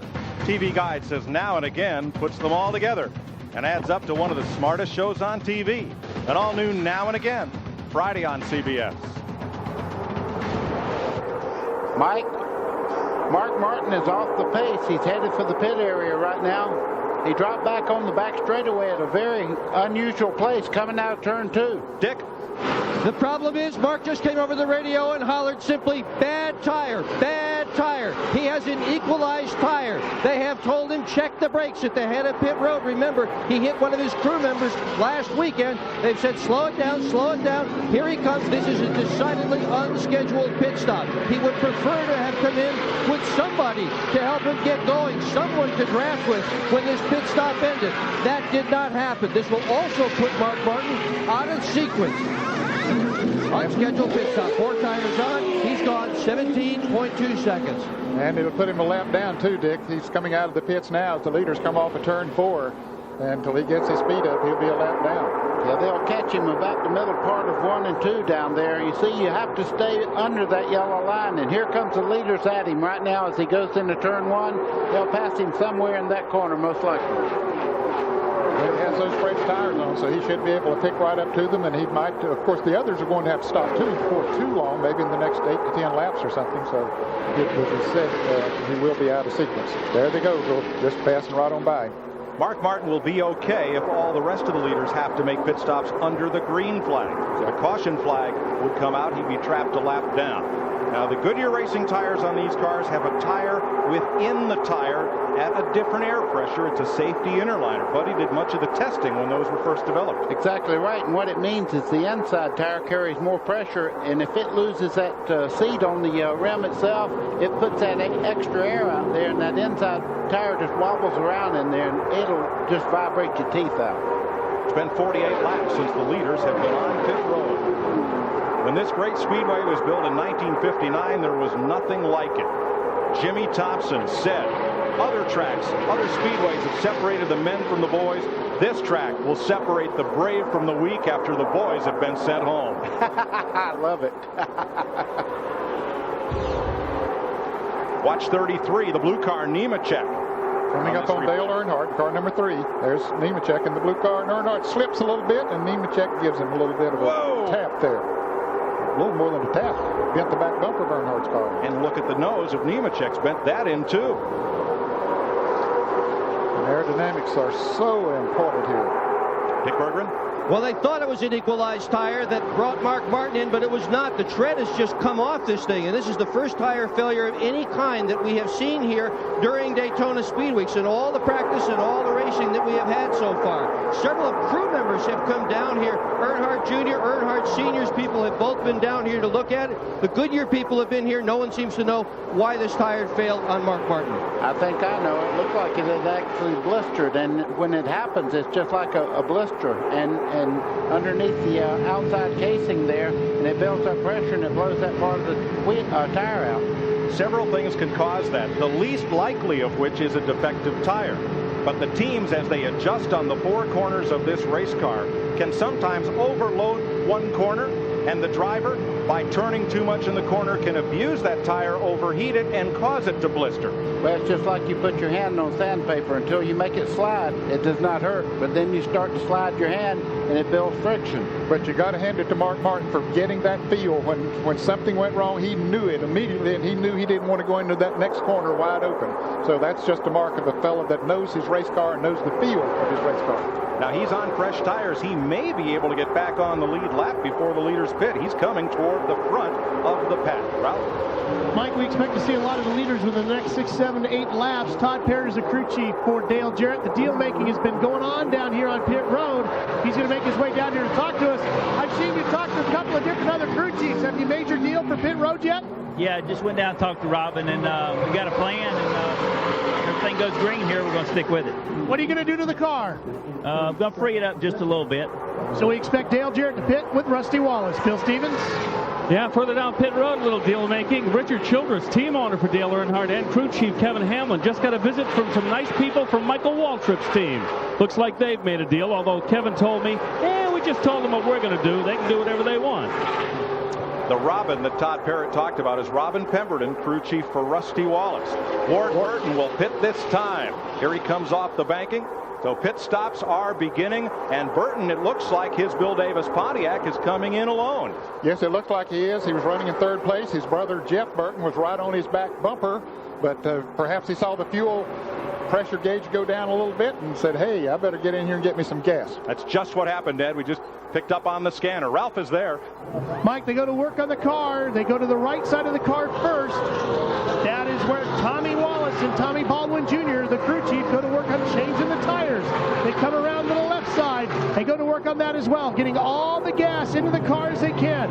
No changes to the chassis, and he's down and away. Derek Cope is also in. Robert Presley, Rick Mast, and rookie Dave Blaney are making pit stops. The leaders stay out as we come around to complete 87 of 200 laps here in the Daytona 500. And all these teams that are making pit stops now are holding their breath, hoping that the leaders have to come in and stop before a caution flag might come out and freeze the field, with the teams that are stopping now a lap down. And I was betting, Ed, that everybody out there sent a runner up to see what the tires looked like on Burton's car when he took them off then. Absolutely, and of course it's almost impossible to make a pit stop here without going a lap down. Now here comes Mark Martin. He is third in line. Remember, he lost a lap making that green flag pit stop. If he can get past Rusty Wallace and Dale Jarrett, he'll be in the safe zone. He'll be back on the lead lap, and if the caution flag should come out, he'd get a free pass all the way around to the back of the pack on the lead lap. And I predict that he's going to be the leader of the race after these other guys have to stop. Of course, he's going to be left out there with nobody to draft with, and don't know how much that might play into it. Dale Jarrett has a new pit crew. The tire changers, Jack Mann, and tire carriers last year worked for Jeff Gordon. They were 5 of the Rainbow Warriors. And during the season, they shopped themselves to various car runners as a unit. And Robert Yates says, well, I've got a good crew pitting Dale Jarrett. They were good. They won him the Winston Cup Championship. But if I could get these guys to work on the car just on weekends and have the fellas who also work all week in the shop just concentrate on that job, what might we have? And we'll find out because he's hired them. Jeremy Mayfield making the pit stop. Ken Schrader just went out of the pits making his pit stop. A penalty on Mayfield. You see the red jacket? That's the NASCAR official holding Mayfield. Apparently came down pit road too fast. Other cars coming in right now. Michael Waltrip coming down pit road. So is Dale Earnhardt. Jerry Nadeau. And the 24 of Jeff Gordon, who's many laps back. Here comes Dale Jr. Mike Skinner is in. Johnny Benson, Bill Elliott, John Andretti, and Ricky Rudd are pitting on lap 89. Bill? Dale Earnhardt is in. You're watching the oldest average age pit crew in Winston Cup. 38 years old, but they can still get it done. They'll do 4 tires. Dale says that the water's not hot enough. At some point, they're going to try to get some tape on the front of that car to make it run a little bit warmer. No chassis adjustment. Fuel is in the car. Electric tire hung up just a little bit. That slowed them down as the last drops of gasoline go into the number 3. He's good to go. Jimmy Spencer, Scott Pruitt, Robbie Gordon also came in on this lap. Kenny Irwin is in, and Elliott Sadler for the famed Wood brothers. Here's Joe Nemechek making his pit stop. All these are green flag pit stops. Sterling Marlin is in, but the leaders continue to run. I wonder how long they'll continue to run, Mike. Of course, they know how many laps they can run on a tank of fuel, but I think it's got to be getting close. Closer than you know, Ned. The leader, Dale Jarrett, should pit this time, and likely Rusty Wallace will come with him. You can go ahead and count on that. 3 leaders will come down pit road. I guarantee you Rusty Wallace will come in with him. Matt Kenseth is in as Kenny Schrader leaves. They're working on Steve Park's car here, the number 1. Kyle Petty is in. Kenny Wallace, Stacy Compton, and here come the leaders down pit road under green. 55 miles an hour once they hit that first line. That's the speed limit on pit road for crew safety. Ralph? Here comes the leader, Dale Jarrett, to a stop. Mike Trower and Kevin Gilman go to work on the tires. A good pit stop. They'll have that first flush off before the tire even stops spinning. Rusty Wallace's crew already around to the left side, as is Dale Jarrett's crew. They're going to go out together after making their adjustments. Nick Berger. Tony Stewart is in his pit, as is his teammate, Bobby Labonte, in front of him. Stewart stopped just a bit short because the 31 of Skinner had already pitted. That ensured he would not get blocked in. Oh, Stewart has stalled the car on pit road. Oh, and now he's hit a tire. He is pushing a tire up pit road. He's wiggling the car, trying to get rid of that tire. He's still got it. It's finally gone. Oh, a tough break for Tony Stewart. Tough break. Push that tire all the way up pit road. And look what that will do to the front valence, the front spoiler on Tony Stewart's car. Boy, you know, when you do that, you pick that tire up and there's so much friction there. 9 out of 10 times it'll bend the middle part of that valence in, and that makes the car very hard to drive.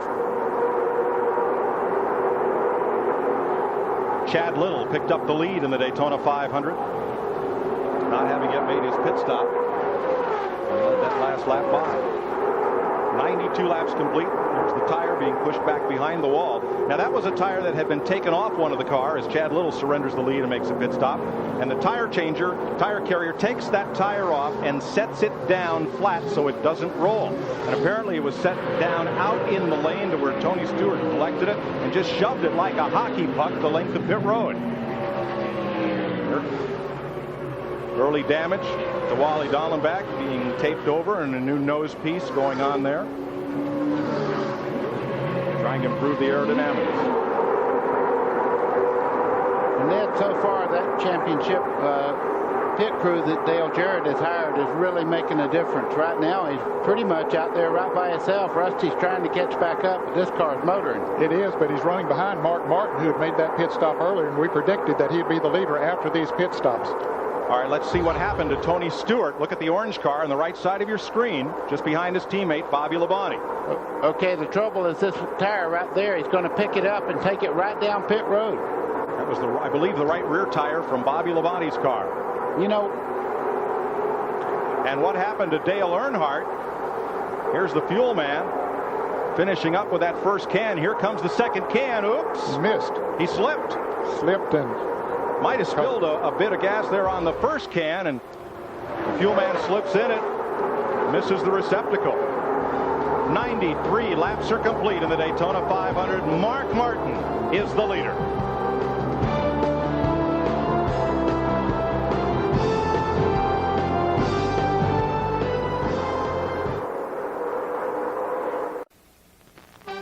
This CBS Sports Race Summary is sponsored by Budweiser, the official beer of NASCAR. Hey, race fans, this Bud's for you. 95 of 200 laps complete, 237.5 miles. 6 leaders to date. The lead has been swapped 7 times, and the speed is near Baker's record from 1980 of 177, 176.8. Just 1 caution to date for 3 laps, and only 1 of the 43 starters. Bobby Hamilton is out. Incidentally, he's left the track. He was not feeling well. Neither the car nor Hamilton. Sick when he pulled off on pit road. Let's get back with Mike Joy. Ken, we're just 3 laps from halfway, and Mark Martin and the rest of the drivers who pitted early can now breathe easy. All of the drivers have made this pit stop, so the car's on the lead lap from Martin on back. And look at the pit summary. The key figure is here on the right. Dale Jarrett and Rusty Wallace went in the pits together, but here you see that Jarrett spent 2 seconds less time on pit road than Rusty Wallace. And they're 2 seconds apart on the racetrack. Pit stops have become so important to a race team's success. We asked some of the drivers, what does losing 1 second in the pits to your competition mean when you get back on track? Well, if you look at how far we travel in a second under a green flag, it's almost a football field, if not more than a football field. So if you lose a second on that stop, that may make the difference whether you stay in a group of cars or if you are the first person that's fell off the back of that pack. If you lose a second on pit road, it's more like losing 2 or 3 seconds on the racetrack, I believe. It is very hard to make that up. You hope that if that happens, that you still have somebody that you can draft with, because if you get out there by yourself, you're pretty much done. You're probably going to go a lap down. On and off pit road is very important. Pit crews are the most important, and it's a whole lot easier to pass the guy if he's sitting on the jack, getting his pit stop done when you leave, than it is on the racetrack. Not just here, but anywhere. Rusty Wallace was faster down pit road, but Dale Jarrett's actual stop was 2.5 seconds quicker than Wallace's, and there's the difference. Once they get back up to speed, Rusty Wallace has now trailed Dale Jarrett by 1.2 seconds. That's a long ways to make up back on track. Well, and the other thing it did is brought him right up behind Mark Martin. They're drafting right now, and it's going to be tough to run them down. Halfway point coming up here, $10,000 bonus from Gatorade for the driver who leads this lap, and it looks like it will be Mark Martin. Well, that early pit stop for the blistered tire looked like a tragedy for Mark Martin, but after this round of pit stops, he has the lead, and I'm corrected from Jarrett back to Rusty Wallace is 2.1 seconds. There's Scott Pruitt, one of the rookie drivers, going a lap down. That'll leave us 30 cars on the lead lap at halfway. Now when this will show up as a difference, Mark Martin pitted at lap 80. Jarrett pitted 11 laps later.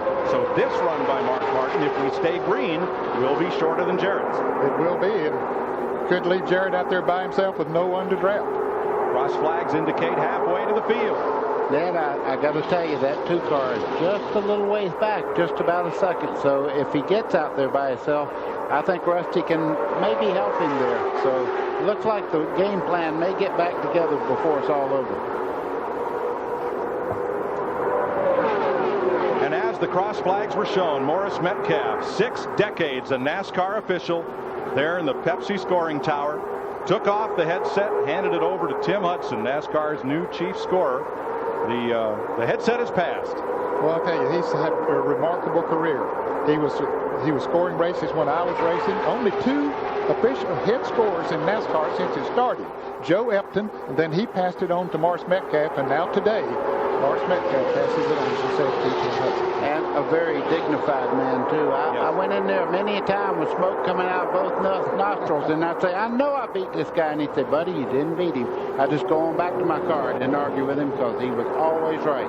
And until recently, scoring was all done by hand on scoring lap charts, one for each car, and tapes were done of the car. Each car as they passed the start-finish line.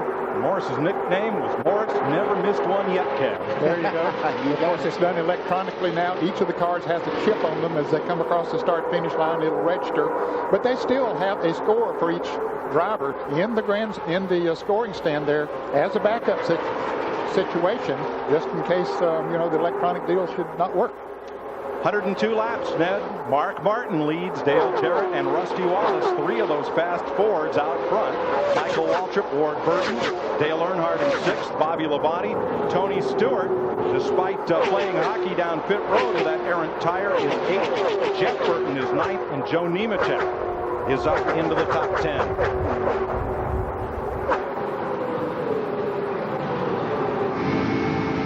Watching these 2 cars run together right now, they're basically by themselves. Now, they lapped the Tide car just a second ago, and the difference in the great draft, he's able to run right with them now. Scott's able to hold right on to him, and he's running the same speed as the leaders that just lapped him. That's what the draft will do for a race car. Good learning experience for him in the draft. He doesn't have that kind of experience except in what he ran in the IROC series, because the other forms of racing that he's been doing, you don't draft as much as you do here in the stock cars NASCAR. Well, the guy I was talking about is Scott Pruitt, and what he's doing right now, he's in that lead draft, and he went from 188 to about 191. Trouble on Jerry Nadeau. He had a great early race, but it's still a rough ride here at Daytona. The bracket welded to the chassis to hold the rear shock absorber on. Well, it's broken. They've had to make repairs and try to get Nadeau back out there. Boy, he had such a great run going. Dick Berggren? Well, we just had pit stop, so you might think it's too early to make deals for the next one. Not for Tommy Baldwin, who is the crew chief for Ward Burton. They are getting absolutely terrible fuel mileage, so they're going to have to come in fairly early. So Baldwin came down to Mark Martin's pit and said, how about we all hook up together? Remember, Martin had that bad tire. He pitted early, so they are going to try to pit together. It's a long way down the road, but that's the game plan. To Ralph. I just talked to Todd Parrott, crew chief for Dale Jarrett. I said, what are you going to do when you have Mark Martin disappear and you get hung out by yourself? Are you going to try to hook up with Rusty? He says, nah, we're just going to try to stay out there by ourselves and hope we can get it done. 105 laps complete. Mark Martin in the lead. And CBS Sports coverage of the Daytona 500 continues after this message and a word from your local CBS station.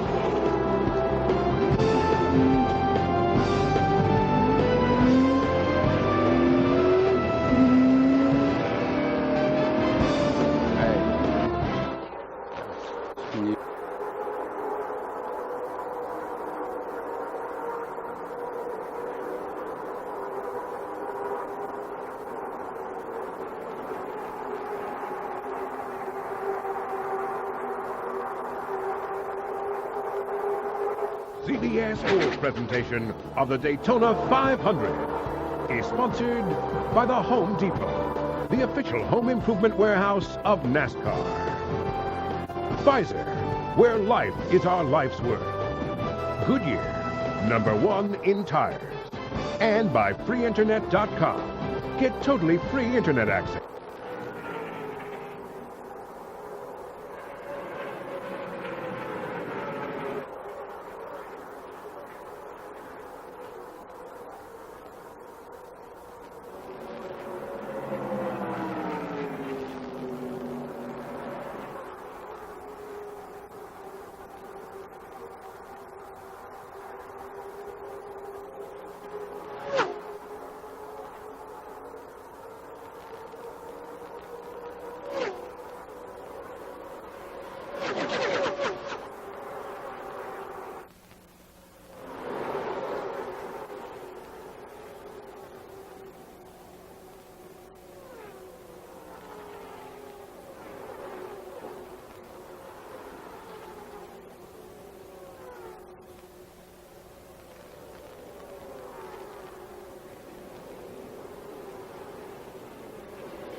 CBS Sports presentation of the Daytona 500 is sponsored by the Home Depot, the official home improvement warehouse of NASCAR.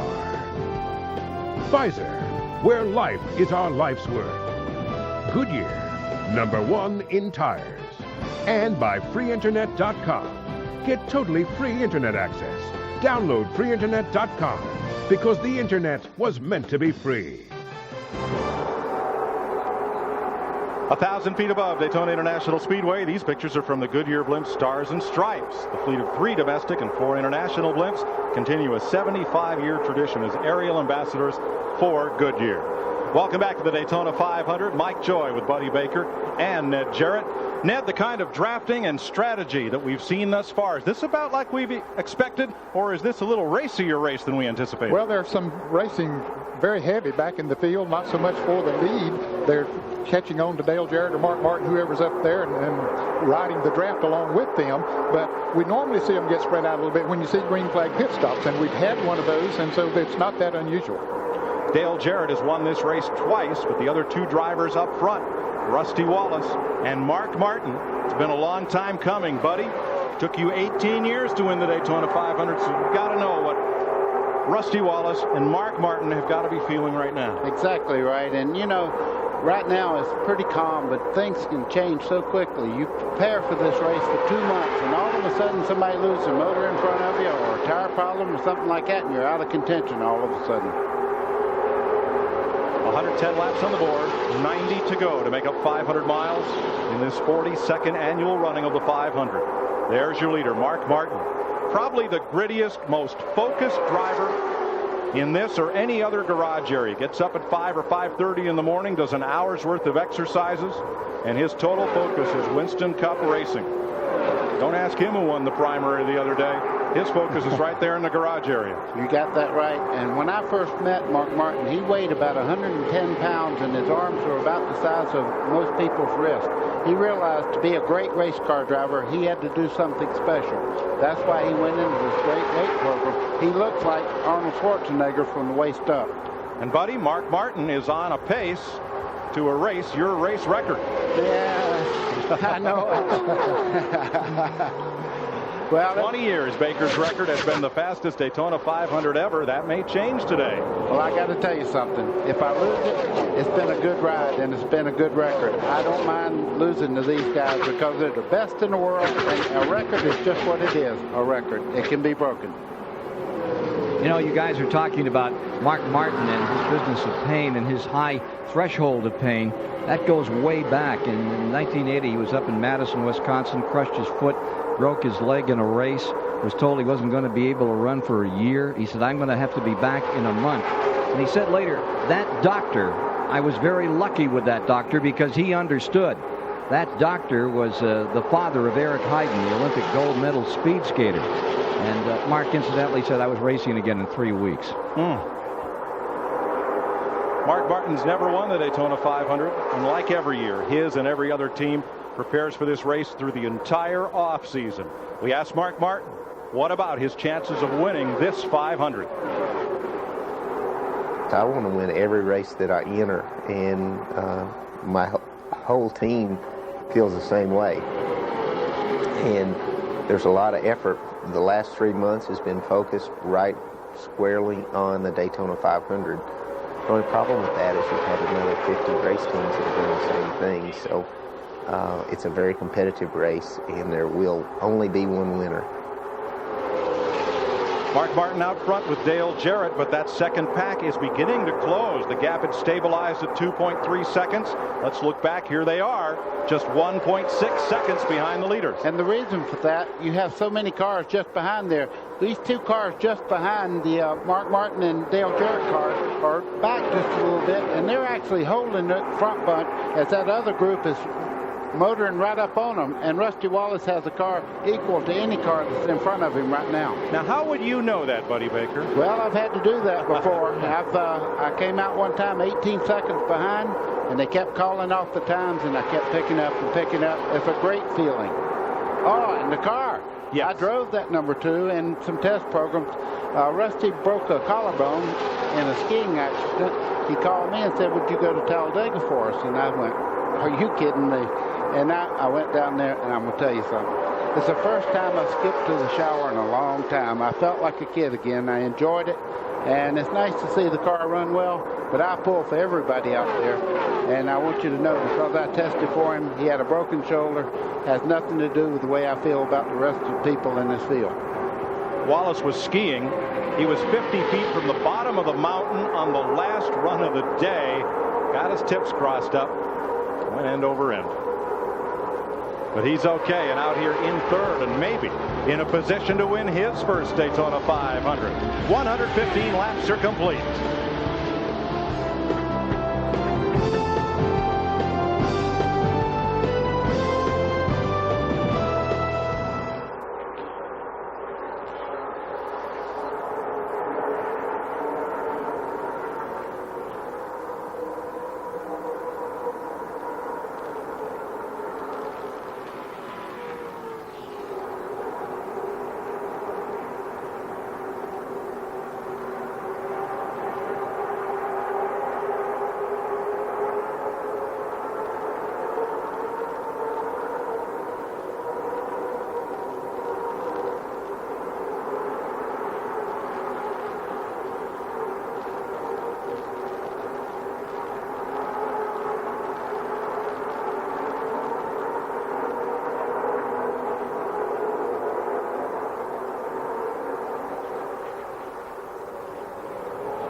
Tonight on 60 Minutes, if he's not your typical matinee idol, then what is he? Find out when Oscar nominee Kevin Spacey gets the once-over from Leslie Stahl on 60 Minutes.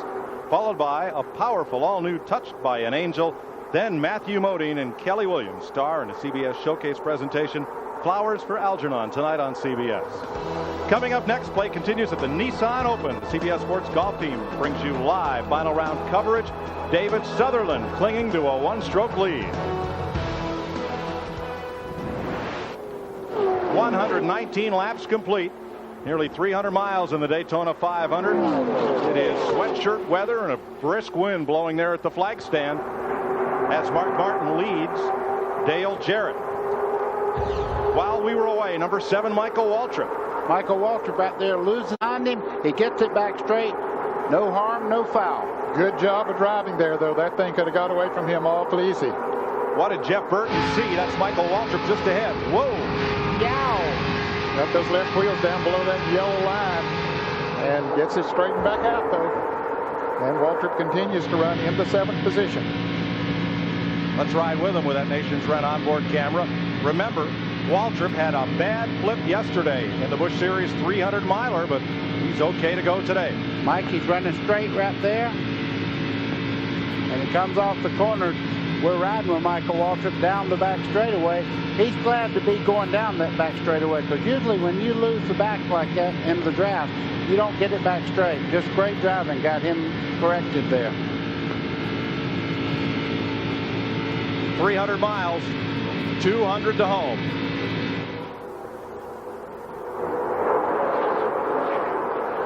There's Earnhardt with the 99 of Jeff Burton. Can Earnhardt win an 8th Winston Cup championship? You know, I think he can. I think there's so many people, though, this year that feel that they have a chance to win the championship. It's going to be tougher than it has been in some of the years that he did win a championship. I think the competition level goes up a little bit every year. You ask him, he'll tell you a silly question, but not exactly in those words.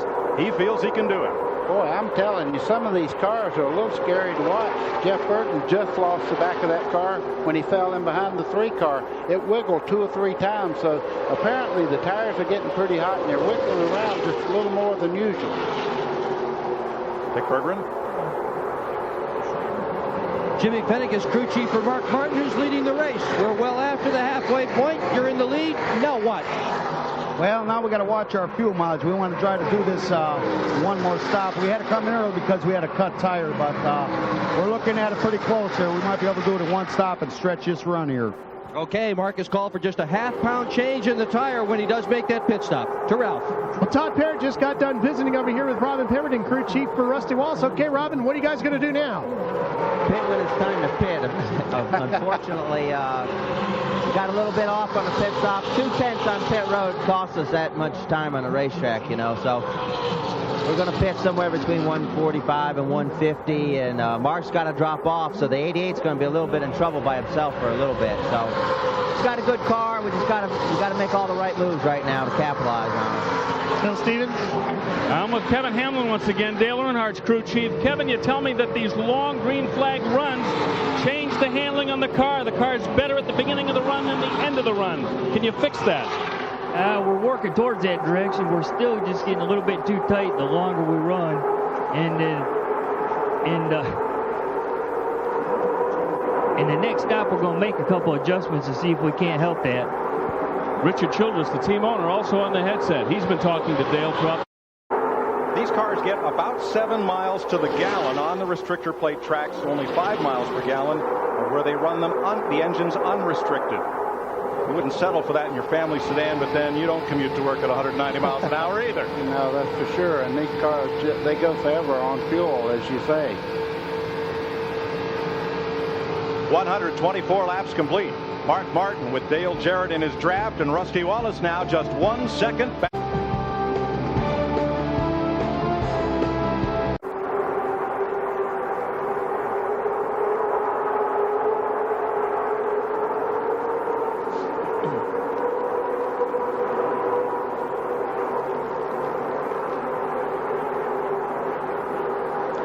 In 1979, CBS was the first to bring you live flag-to-flag network coverage of NASCAR in 1979, and every single year since. The man who's been putting the picture on the lead pack, Neil McCaffrey, 22 years at Daytona for CBS, giving you these great pictures.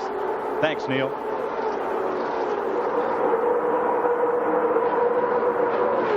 .128 laps. Going to be at least one more pit stop. And only one caution flag today. Lap 33, oil from defending winner Jeff Gordon's car. brought out the first and only caution. And I'm watching Rusty Wallace. He'll run these guys down, and all of a sudden he'll just take off. I think he's having some kind of problem. He had caught the lead pack twice.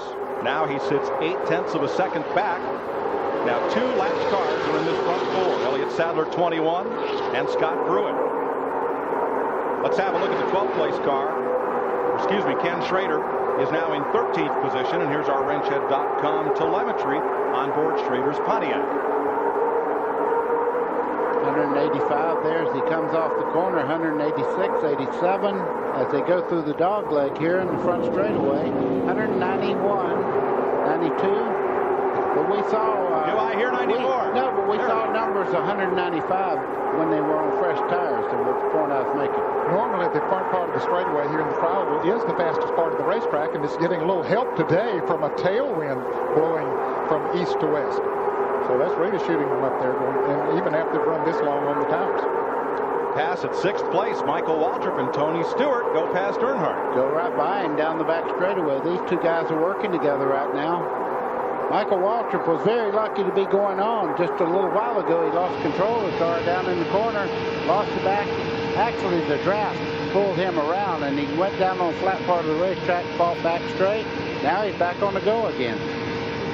The Home Depot cam on board Tony Stewart. Running right in the tire tracks of Michael Waltrip. And that's a good sign for Tony Stewart. He's able to keep that car down low in the draft behind another car. That's usually when they take off and start pushing up the bank, because the air off that front car starts to roll down the straightaway and pick the nose of the car up, making it try to go out to the outside of the wall. The two-time winner of the Daytona 500, Sterling Marlin, has just gone a lap down. Steve Park right now, he's going a lap down as they work the inside there. Steve is running in 27th position to lead 26 cars on the lead lap. And let's update you on the $1 million bonus. The Winston Noble 5 program. Dale Jarrett, those cars with those Dayglow numbers on the roof and the front valence and the rear spoiler in Dayglow red are the Noble eligibles. Dale Jarrett right now in second. He and the lucky fans selected to pair up with him to win $1 million if he drives into victory lane. Dale Earnhardt is 8th. Ricky Rudd is 18th. Ward Burton is 9th. Kenny Wallace is 34th. They're the 5 eligible drivers. Yes, and Dale Jarrett has already won $1 million bonus in that plan that they have. And I know that guy sitting over in the infield that can win $1 million too. I bet he's jumping straight up and down. Got to be feeling pretty good right now, at least. Joe Nemechek off the pace. Caution has come out. There's Nemechek's Andy Petrie Chevrolet slow in the back straightaway. And this has to be a break for Mark Martin, because Mark had to be coming in before too long because he was off sequence. Now he'll get back on sequence with everyone else as we see Nemechek continue to come around the racetrack. And Ned, he is the reason for the caution flag. Fluid from his car noticed by the observers in those 76 balls around the racetrack at each corner. And NASCAR, in the interest of safety, brings out the second caution of the day. You saw on the telemetry it shut the engine off. Some front end damage to his Chevrolet. A couple of cars got laps back there. Elliott Sadler and Scott Pruitt got back on the lead lap. Steve Park liked about a half a car length to get in his lap back. The problem's under the hood, and Nemechek has radioed in. He thinks the engine's blown up. That would make him only the second retiree from the race, joining Bobby Hamilton, as we have this second yellow flag. Lap 133. And boy, this is a welcome yellow flag for a need to come into the pits, get some adjustments on those cars. But looking toward the end of the race, Ned, if they stop now, they'd still need one more pit stop. Yeah. 67 laps to go. You're right. On a pit stop, Fritos takes you inside the race to show you. There's the NASCAR official as the team changes right side tires. The jack man then moves around to the left side of the car. The tire changers are already there. Second can of fuel, you'll see at the top of the screen. All of this in only 9 seconds. There's that second can going in. All this action is continuous as the left side tires are changed. And in less time than you can get your credit card into the slot at your local gas station to pump your own fuel for fresh tires and a tank of 76 racing gas. Mike, they have stopped Steve Park. He's waiting for he passed the guy that beat him back to the flag, so he's parked on the front straightaway. He's got to go behind the pace car now. There's a look at Park, who has to wait for the field so that he does not gain a lap on the rest of the cars. And here they come behind the Pontiac safety car. Look for pit road to be a feeding frenzy. Oh, yeah, it's feeding time at the zoo here, and a lot of adjustments on these cars as they head down pit road. Now the pressure goes on the pit crews to try to get their driver out first. Top to bottom, leader Mark Martin, second place. Dale Jarrett, third place. Rusty Wallace come into their respective pit stalls. Dick Berggren. And Jimmy Fennick has just guided his driver down pit road, telling him exactly how far away he was. They are tearing the plastic off the windshield. That'll give him a clear view for the rest of this race. To Ralph Shaheen. 4 tires in fuel for both Rusty Wallace and Dale Jarrett. Rusty Wallace was pushing a little bit coming off of turn 4. A little slow on the left rear for Rusty Wallace. When they get it fixed, they'll make an air pressure adjustment to Rusty Wallace. Bill Stevens. Dale Earnhardt is in. Dale Earnhardt is out. They put 4 tires on the car and added more tape to the front of that car. Kevin Hamlin said they hope that'll give it a little bit more downforce and correct that aero push they've been experiencing. Mark Martin leads them off pit road. There's Ricky Rudd, who picked up a bad push early. And at 134 laps, we're under the second caution of the day. We'll be back with you live on CBS after this.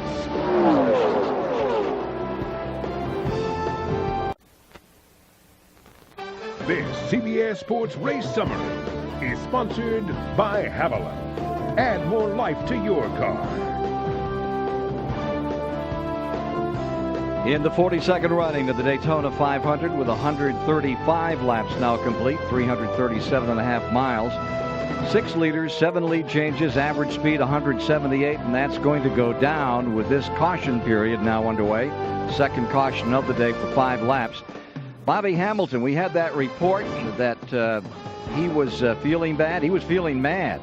That's what we were now told, and well, he should. He's the guy that could win this race anytime, but had an engine failure out there and has left the track. 2 retirees of 43 starters, and here you see the rest of the field getting ready to get at it again, and let's get back in the booth with Mike Joy. Well, thanks, Ken. This second caution flag coming out for Hamilton. The second caution flag has evened up the field because now the drivers that pitted early are right back in sequence. All of the cars on the lead lap pitted together. The caution flag was for Joe Nemechek, and we're going to go back to racing, it looks like, here in 1 lap. Bobby Labonte has been penalized. He will get a stop and go penalty from the NASCAR officials. During the tire change on Labonte's car, one of those tires rolled out into the pit lane, and that's a violation. Let's look at what happened. Labonte's will be the green car. There goes the tire. Unfortunately, everyone was able to miss it. As if, yeah, Michael Waltrip coming out there, he misses it. Here's what Mike Skinner saw.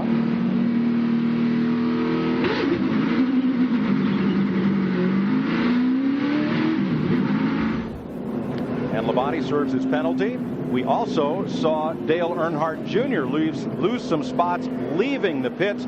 Rookie mistake, took off in the wrong gear. That happens. Wednesday on CBS, don't miss the Dixie Chicks, Faith Hill, and many more performing live. Who will take home a Grammy? The world will be watching Wednesday on CBS. 27 cars on the lead lap as we get set for this restart. There are 4 Fords up front: Martin, Jarrett, Jeff Burton, and Rusty Wallace. Fritos takes you inside the race on drafting. Yeah, and it actually has beautiful color at it. You see the blue part, that's the over air that goes over the car.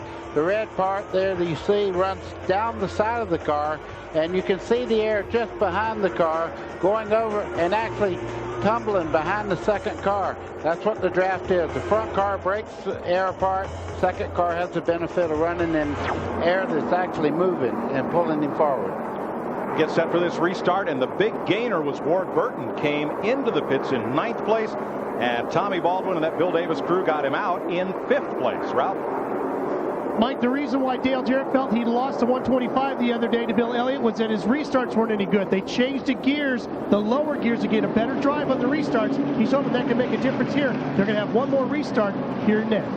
Bobby Labonte came into the pits 4th, and now with that penalty, he's back in 24th. But he came in, took the penalty, went one lap, came back in and topped the fuel off. Wonder if he's thinking about trying to go the rest of the way if this thing goes green the rest of the way. Well, he's got to run 63, 64 laps. That's a lot. I can't believe he's run that much. They're building a new nose there behind pit wall for Tony Stewart to correct those aerodynamic problems, and we're back under green.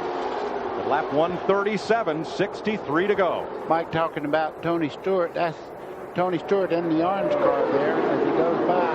He has just a little bit of damage on the nose of the car for the people that just joined the telecast. He hit a tire there on pit road, and it didn't hurt it much, but just enough to make the car drive a little weird. Dick Berggren has more. Well, Tony Stewart was in great shape before he pushed the nose in on that race car. The thing was just absolutely perfect. They don't dare, however, stop and try and change the nose on this thing. That would just simply take too long. So they're trying to adjust the car on pit stops in other ways to make up for it. But just in case they get an opportunity, they would like to put that new nose on, Mike. You're looking back from the rear bumper, and you see on that car in the right front of the car behind what happens when you get a little damage in the nose. That's just flapping around there on the right front corner. That's Wally Dallenbach, and if you want to see what ugly is, that car is ugly. You can see the front moving around, and there it goes up the racetrack, and that's due to the front end damage that he has, not being able to turn and stay down. Dave Blaney there to the inside, the rookie driver over sprint car race. And here's our Ford telemetry looking back at Kevin LePage. He's going to get up near 195 miles an hour. Yeah, that's going down the backstretch into the headwind. Stewart under Earnhardt at the back of that lead pack. I see trouble coming too. I see Jeff Burton right up there. And if he gets up to Mark Martin, that could be a new wrinkle in this race, because they do work very well together. They're teammates. Jack Roush, the owner of both of those cars. 8-car single file, and then it's double wide down in turn 1. You're with Jeff Burton. Looking at Dale Jarrett there, second place car, and just in front of him his teammate Mark Martin. 4 Fords, the Pontiac of Burton, the Chevys of Skinner and Earnhardt, then Stewart and Benson in Pontiacs. Chad Little's Ford rounds out the top 10.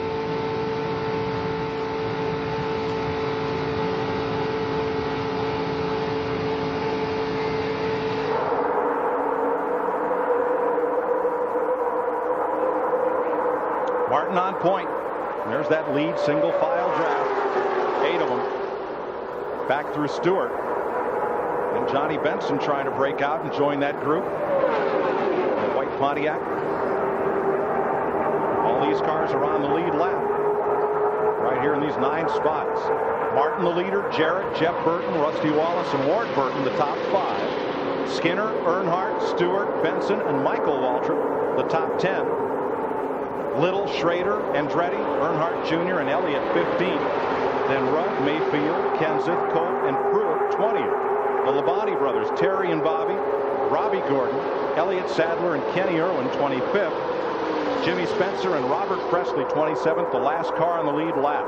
1 lap down, Steve Park, Kevin LePage, Dave Blaney, and Stacy Compton. Sterling Marlin, Ed Berrier, Kyle Petty in his 19th try, Rick Mast and Kenny Wallace. Mike Bliss is 3 laps back, as is Darrell Waltrip, the '89 winner. Jeff Gordon had an oil leak early. He is 5 laps down. Jerry Nadeau spent 4 laps in the pits. He is 6 laps behind. Wally Dallenbach 15 laps down after repairing body damage. Only 2 cars out of the race, Joe Nemechek and Bobby Hemming. 5 Fords pace this field right now. They're nose to tail. 5 Fords, and then comes the Pontiac before Burton.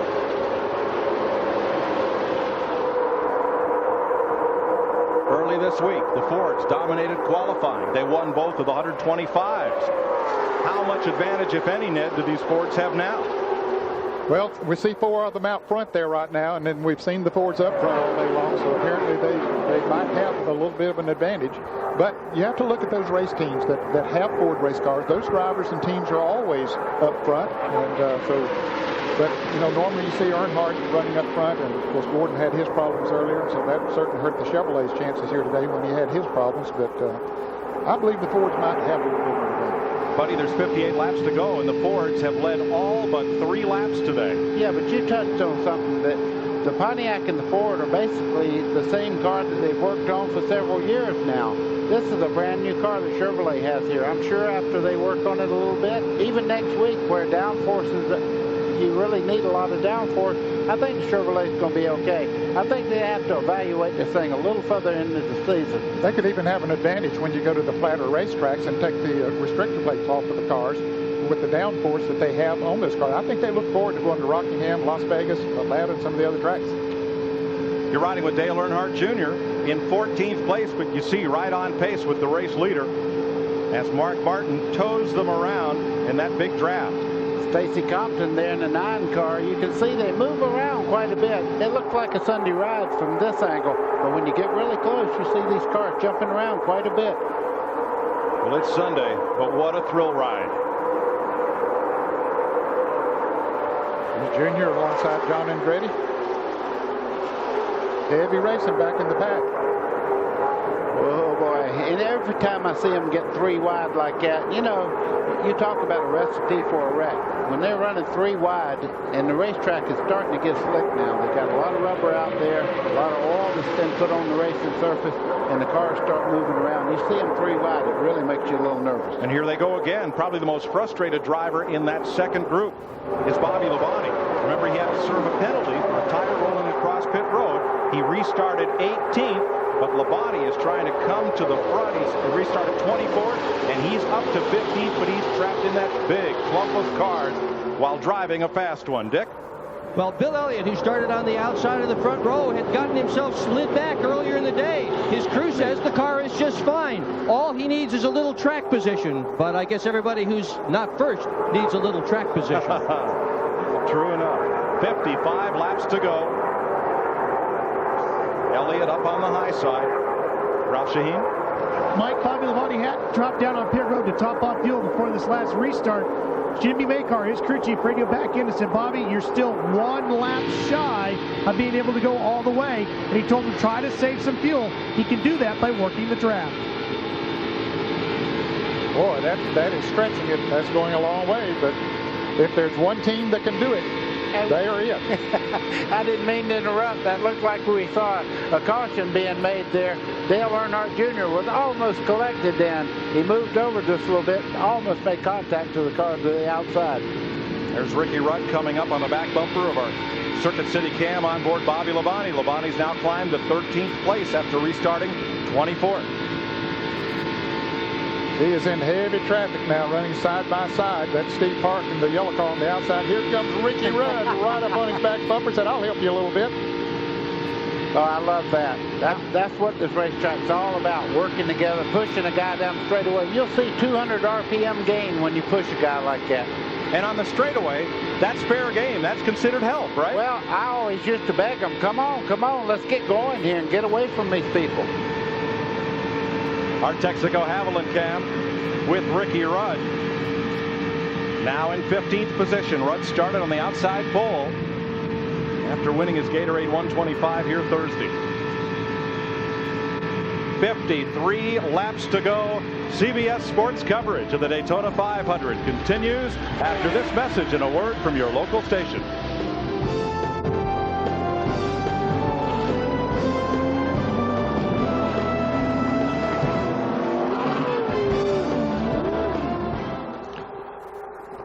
That front.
good race.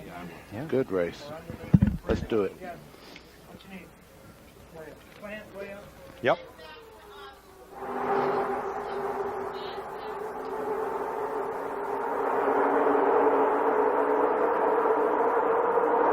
Rookie Dale Earnhardt Jr. shares his Speed Week experience in Daytona, and immediately following the race, we'll chat with you live as we wrap up the Daytona 500. Just click on Racing at cbs.sportsline.com. AOL users enter keywords CBS Sportsline. Monday on CBS is all new, beginning with The King of Queens, starring Kevin James and Jerry Stiller, followed by Ladies' Man. Then it's Monday's #1 comedy, Everybody Loves Raymond, and Ted Danson in Becker. Then find out why Family Law is Monday's #1 drama. And later, David Letterman returns. It's all Monday night on CBS. A look at the caution light controls in NASCAR control high above the start-finish line. And the man with his finger on the button of NASCAR Racing is Senior VP, Chief Operating Officer Mike Helton. I mentioned the NASCAR President Bill France Jr. was at the drivers' meeting and looking good. Steve Park has a problem there. He's overheating. You can see the water pumping out of the right side of that car as he heads down in turn one. These people behind him have to be getting that on the windshield and going, don't do it, don't do it. Because when they do that, they're fixing to blow up. And Ricky Rudd is the guy that's right behind him there right now. Has to be concerned because he's got to be, yeah, you can see he's getting the windshield. Starting to see it get moisture on his windshield, and sure enough. I know for whence I speak, believe me. I have looked up there and just almost have a heart attack when you see your windshield getting covered up like that. Now, you know Rudd's been calling to his spotter, get me low, get me down to the low lane away from him. But an opening just cleared in the bottom lane, and Ricky Rudd lost a couple of spots there. Steve Park, if they boil all the water out of that engine, he's going to lose it. Well, he's definitely losing water right now. He may back out of that heavy traffic there and cool it down some and not get rid of all the water, but if he pumps it out, it'll blow up. Now there you see the radiator overflow is at the right base of the windshield. And the reason they put it there, if you're not looking at the gauge, they look over there and they see that it really just starts fogging the whole right side of the windshield up, and you will see it. You see him pulling over right now. So Park, the former runner-up and most popular driver in NASCAR's modified series, pit road. 8 drivers now have broken away. You see that lead climb there led by Mark Martin. They've broken away. Tony Stewart's car ran up there with them for about 10 laps after this caution flag, but he can't keep up anymore. Cars in that lead pack are Mark Martin, Dale Jarrett, Jeff Burton, Rusty Wallace, all in Fords. Ward Burton's Pontiac, Dale Earnhardt, Mike Skinner, and how about Johnny Benson? Johnny Benson is running a great race right now. Talk about hot. Yes, that's hot. There's Steve Park. Came into the pits, raised the hood. Old unfaithful. Oh, that's mean. Talking about Johnny Benson, that's him in the 10 car right there. And you see that car is really on a mission today. Johnny Benson had been written off pretty much, and he got in this car, and he has made a difference. He has, and buddy, he came to Daytona without any writing on that car, just a plain white vanilla car. But with the qualifying run he had, his performance in the 125-mile qualifying race has got him sponsorship there from the Lycos people. We understand is for the year, so good for him. We used to call Benson the bespectacled ASA champ from Michigan, but he had that laser eye surgery over the offseason. No more glasses. It's worked out great. Yes, and you know, he won the championship in Busch Grand National. He's a very talented race car driver, and from what Bobby Allison told me, his father was some kind of race car driver. Now here is Bobby Labonte. Labonte, remember, restarted back in the 20s, but he's come to 12th, and caution is out. I understand that John Andretti might have scraped the wall coming off of turn 2. He's still up here in this pack, but he does have, it looks like a little damage on the right side of his Pontiac. And this will certainly change the complexion of this race, because now, if everyone makes pit stops, they can go the distance. And I think it's going to be very critical as to who gets out front. You're exactly right, Ned. And we'll see which pit crews best earn their money right about now. Talk about pressure. Drivers have pressure. When they come on pit road, you want to talk about pressure. These guys, they perform, and they perform well. But if you make a mistake, you have to live with it. look at the damage to the side of John Andretti's car, the left side, where you see those big black, the drivers call them donuts. Somebody got in the side of Andretti. And apparently got him into the wall, because there is damage on the right side as well. But that's probably the reason right there. Somebody got in the side of him and brushed him up against there. Cosmetic damage, buddy? No, that's real damage right there, especially if that right side got in the wall. It's pretty hard to hit this wall in Daytona at 190 easy. 44 laps to go, 43 when they come by, if pit road opens. And there you see the damage to the left side of Andretti's car. That part right there is not the problem. If indeed he did get into the wall, as Ned said, then the right side is the problem, because that's really just a donut. And that's kind of like a black eye for a fighter. That's nothing. It's Andretti's 7th Daytona 500. He is racing great Mario Andretti's nephew and looking for his first top 10 finish in the 500. Here comes everyone but Jeff Gordon and some of the other lap-down cars to pit road. Dick Berggren. Here comes Mark Martin, your leader. They've just told him, whoa and on down. Mark Martin stops perfectly in his pit stall. Jackman Mike Arrett was hit last Sunday by Mark Martin. Flew over the hood of the car. He's back to work again today. Terrell Shaheen. Barry Muse around to the left side of Dale Jarrett's car with one pump. Gets the car up in the air. 4 tires of fuel done. They're done with the 88. Rusty Wallace, 4 tires of fuel. He's away as well, Bill Stevens. You can feel the pressure down here on the number 99 crew of Jeff Burton. 4 tires, 2 cans of fuel, no adjustments to the car, and away he goes. Apparently some drivers only changed 2 tires because they beat those front runners out. Dale Earnhardt Jr. was one of them. And apparently someone has been hit. Looks like a member of Tony Stewart's crew is down. There's a tire across the grass again. Came off of someone's car. We believe again that Tony Stewart has hit a tire, perhaps from the 18. Hit the tire, and the crew member went down. So we'll update that situation for you. Dale Earnhardt Jr. was one of those who took just 2 tires and gained a lot of spots on pit road. We'll try to recap the others for you when we come back. 157 laps are complete in the Daytona 500. We're working the 3rd caution of the day for John Andretti, having a bounce to the wall, and we'll be right back.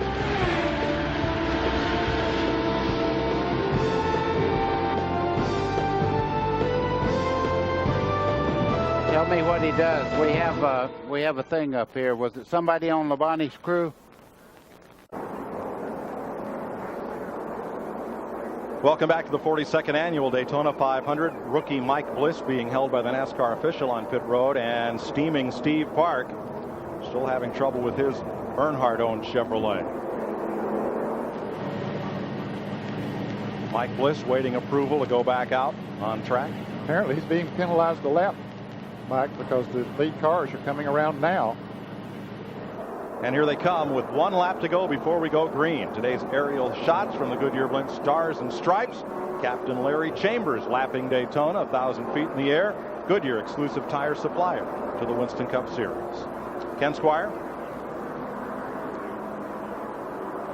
Lakeland, Florida's Joe Nemechek put in 134 laps before his engine gave up the ghost out here today. But you had an incident similar to Andretti's coming out of turn 2 earlier in the race. What's it like out there? Well, what's happened today is the wind is blowing down the back straightaway, and it's really bad off turn 2. And some guys are having a bad time pushing, and if you get up real high, your car doesn't want to turn. My incident, Earnhardt kind of slid up in front of me, and then he couldn't turn it, and I ended up running in the back of him. In the 125s, it was blowing in turn 4, and that's why everybody's having a problem in turn 4. So it's just the wind plays a big part in how you go. How about the new springs and shocks? What kind of a factor are they today? Well, I thought we had the best Chevy there for most of the day. We were running in the top 10, mostly 5th or 6th, and the car wasn't driving too bad. It's just kind of hanging on. The front 3, Jarrett, and the front 3 Fords, they're just going to be awful tough to beat today. Just trying to hang on the draft was tough for me, but otherwise the cars don't drive too bad. 6th start for Joe Nemechek here. Let's get back and take a look at this leaderboard, which has had some pretty dramatic changes as we get ready to go racing. Here's Mike. And here's the reason, Ken. There were 5 drivers that took just 2 tires, and that's put Johnny Benson from 8th to 1st, Dale Earnhardt Jr. from 9th coming into the pits to 2nd, Bill Elliott from 13th coming in, now to 3rd. And the 13 of Robbie Gordon came into the pit 17th. He's now in 7th place. Terry Labonte, car number 5, right behind Gordon, came into the pits 18th, and he's now up to 8th. Those 5 drivers gambled and took on just 2 tires to save time on pit road. Well, track position is always important, but how will it affect them? They got about 100 miles, a little less than 100 miles to go, but it'll be interesting to see if those left side tires will hold up for top speed during that time. Well, I don't mind getting in trouble. I would rather have 4 tires. I think now that Jared and Martin are right together, they'll work together, and the fresher tires hold better in the corners and should have better lap times. 38 laps, 95 miles to go. We're back under green.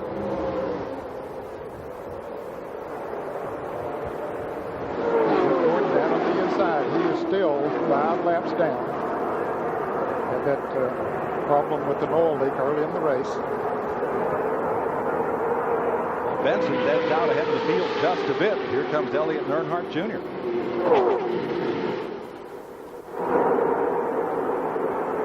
Oh, Elliott to the outside, and Earnhardt made the same move and almost got him. And almost got Bill Elliott on the outside there. Here comes Mark Martin on the inside, though, by Dale Earnhardt Jr. to take over second spot. And Martin, like Dale Jarrett right behind him in the 88, got 4 tires instead of 2.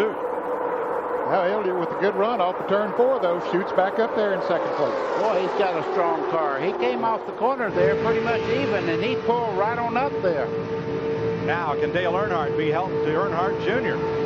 Well, down the straightaway, yes. In the corner, they have a little different line. I think Earnhardt Jr. right now has got to drive his own car. His dad's behind him right now. If he can get some help from him, it'd be great. But he's got to drive his own car.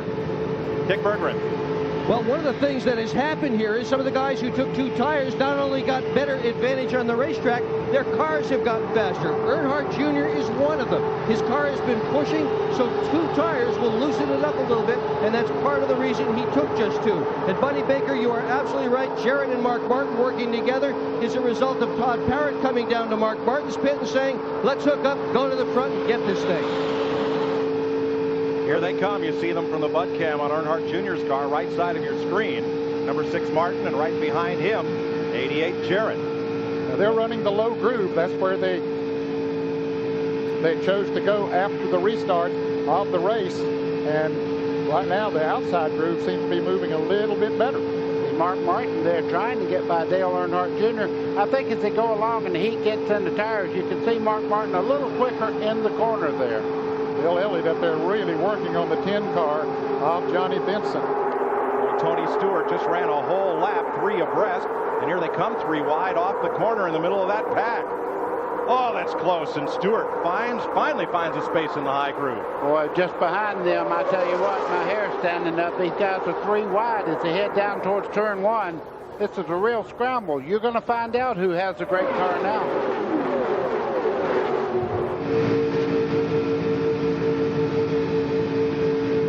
From Earnhardt Jr. on the right, looking ahead at Dad.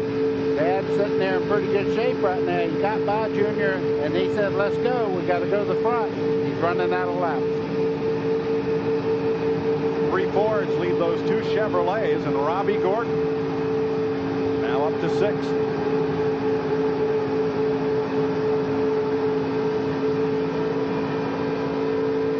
Buddy, when you raced against your dad, the legendary Buck Baker, was he a help or a hindrance to you? Oh, he's always a help, but I will tell you this. If I had a better car and I didn't take it to the front, I had to have something to do next week because I didn't have a ride anymore. 8 cars now single file in front of the pack, which is still 2 wide all across turn 2. Robbie Gordon is one of those up there in the 8th, running in the 6th position. Now they start to fan out, try to get 2 abreast. Yeah, they're getting nervous right now. A lot of people are sitting there, and they know double wide won't work. A lot of cutting off there. You see Dale Jarrett on the top side trying to get back in line with the guys on the inside. Robbie Gordon almost got in the left rear corner of him in the center of the corner. Johnny Benson leads in a Pontiac.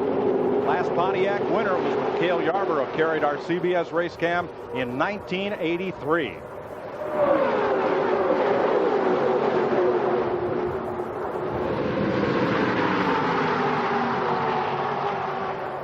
7 single file, trying to establish some sort of breakaway, but I'm surprised they're not pulling away from all this double file racing. And they're turning some pretty good laps. Johnny Benson's turning laps faster than we've seen in quite a while since the early part of the race.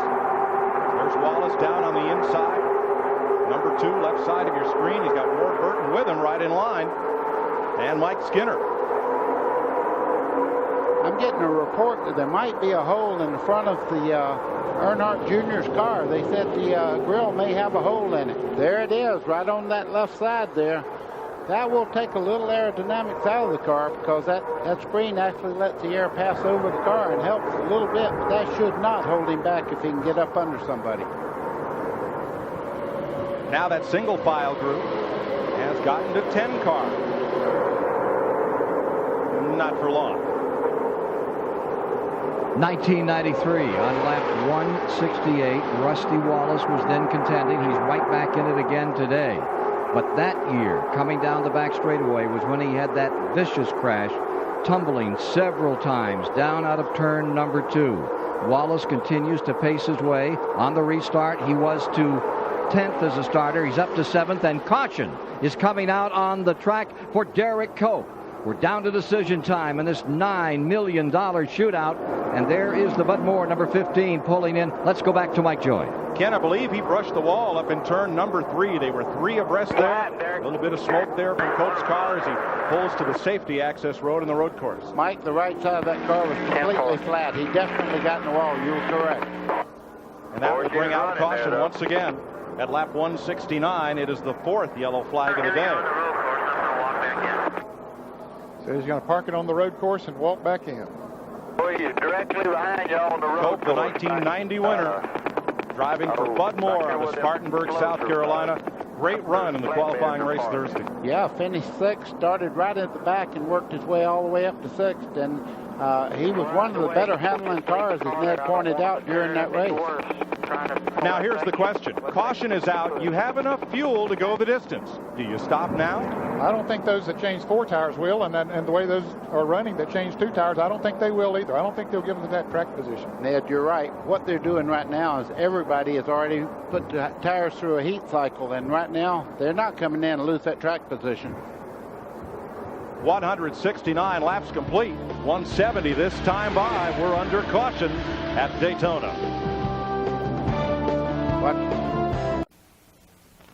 Budweiser, the official beer of NASCAR, is the proud sponsor of the Bud Polo Award, given to the fastest qualifier at each NASCAR Winston Cup race.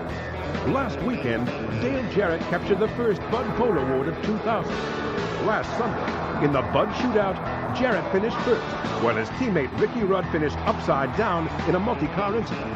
Since 1979, Anheuser-Busch has awarded more than $7 million as the title sponsor of NASCAR's Polo Award program.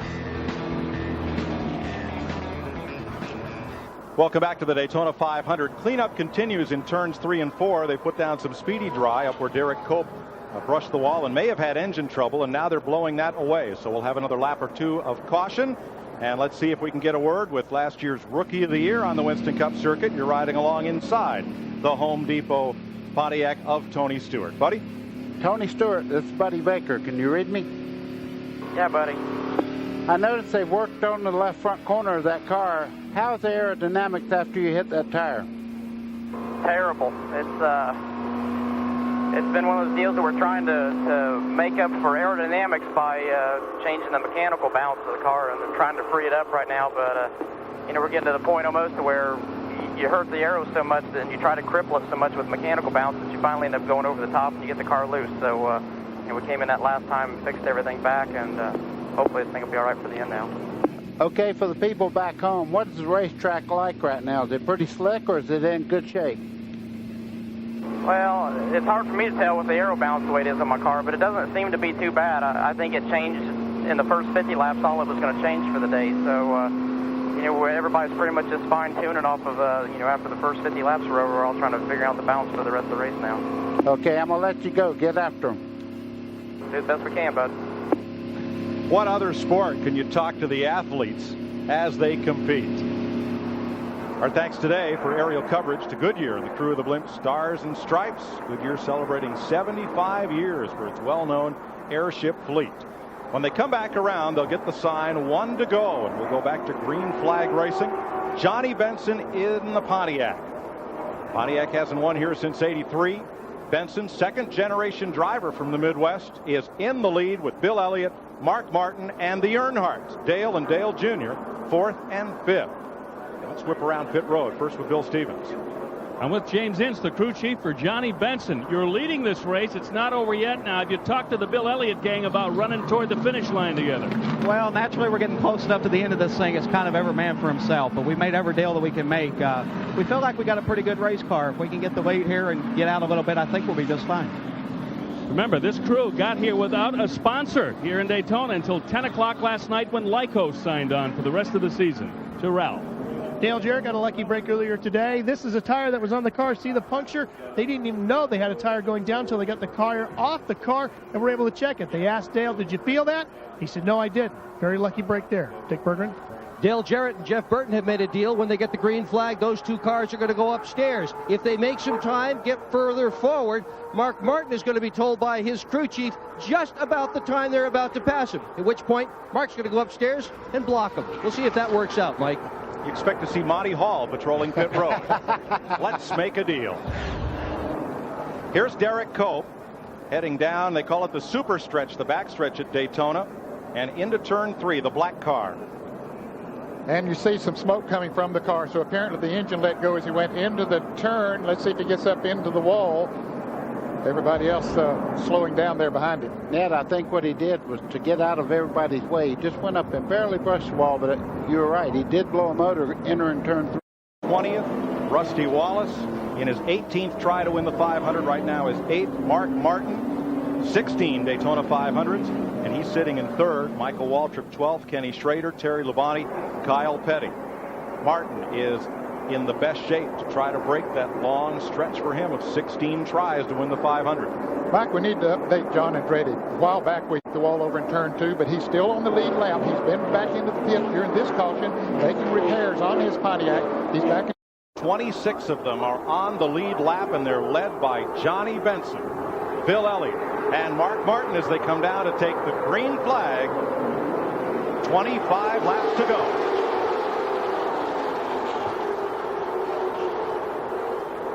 And the best thing right now that Johnny Benson has going for him is Jeff Gordon on the inside right there. They're not able to swing down and get a run on him off the corner there as they head down towards the back.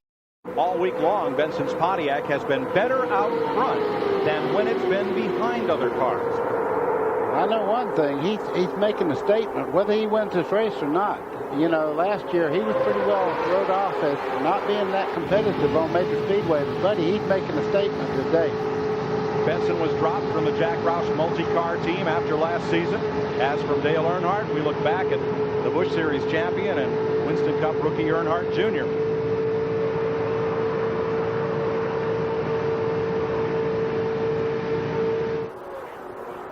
Jeff Gordon is giving them plenty of room to race. He's not up there, charging and holding back anybody. He's letting them go at it themselves. And I tell you, that's real sportsmanship. He could be up there racing side by side with any of those cars, which it would hurt them. So he's a good friend to a lot of people there. Exactly right. He's pulling over and letting that outside line just go right on by now. But they're not waiting. They're starting to move around now. Oh, yeah, the time's come. You got to go. Here's Earnhardt Jr. to the outside of Mark Martin. And Dale Earnhardt got passed by a couple of cars. Here comes Jarrett down on the inside of Junior. Junior will learn going up like that a lot of times to get him in trouble because Dale Jarrett's right there.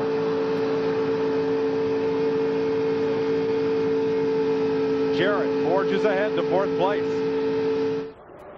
Two-time winner and fastest qualifier. And defending Winston Cup champion Dale Jarrett. It's going to be interesting when he gets to Mark Martin, the 6th car just in front of him. Dale Jarrett's really turned it up one notch. And here comes Rusty Wallace also making a charge towards the front. Ward Burton was making a charge there down on the inside in the 22 car. Now remember, in case you've forgotten, fans are just tuning in, those 2 cars in front, Johnny Benson in the white car and Bill Elliott in 2nd place, only changed 2 tires during their last pit stop. How much of an effect that'll have, I don't know. We'll see, because the other cars behind them changed 4 tires. Well, if I was playing poker with Mark Martin just a second ago, I think he had a pretty good hand because he said, you know, a few laps to go. If I have a friend, I think I have the car. Single file, the front six have peeled off from the pack. Benson, Elliott, Martin, Jarrett, Jeff Burton, and Rusty Wallace. Robbie Gordon, number 13 there. And our Ford telemetry on board as he passes 93, rookie Dave Blaney. Well, he didn't hesitate to pull right up in the middle there, that three-car situation. Robbie Gordon go bear hunting with a switch. He's not afraid of anything. I watched him in the past. If there's a needle, he'll drive through the eye. Here's Martin trying to make a move on Elliott down on the inside as they come to the start-finish line. He brings Jarrett right along with him. Oh, Bill Elliott's going to get clothesline. He is hung out to dry from that lead draft. Yeah, and he's on the high side. And here comes Rusty Wallace also to put him a few more spots back. 6 cars in that lead draft. Bill's going to wind up in 6th place after running second just a little bit ago. Well, now he's got to run coming down the backstretch, depending on, and it looks like he is going to pick up the draft and move back into 5th place. He gets shuffled back, and so is anybody else who steps out of line. Yeah, but look at Mark Martin. He's right up on the back bumper of Johnny Benson. He wants to make a similar move on him coming off of turn 4. Can he do it? Let's see. Benson holds her right down to the inside, so no place there for Martin to make a move. They were awful close to that outside wall. You could see the dust forming as they come off turn 4. Johnny Benson, your leader, trying to be the 6th driver to score their first Winston Cup win in the Daytona 500, joining Tiny Lund, Mario Andretti, Pete Hamilton, Derek Cope, and Sterling Marlin. We'll be back after these messages and a word from your local station.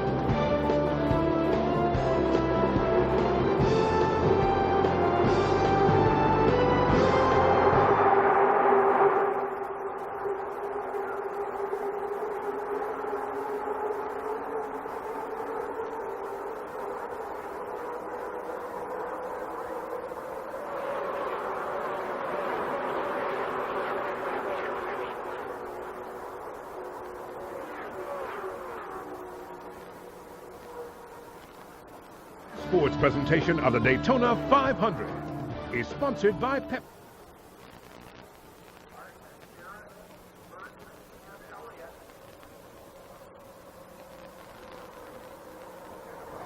And by Pep Boys.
CBS Sports presentation of the Daytona 500 is sponsored by Pepsi, the choice of the Daytona International Speedway and the 2000 Daytona 500. Exide NASCAR Select, the official automotive battery of NASCAR. And by Pep Boys, cars like us, people love us. 16 laps to go when they come by. Look at this rush.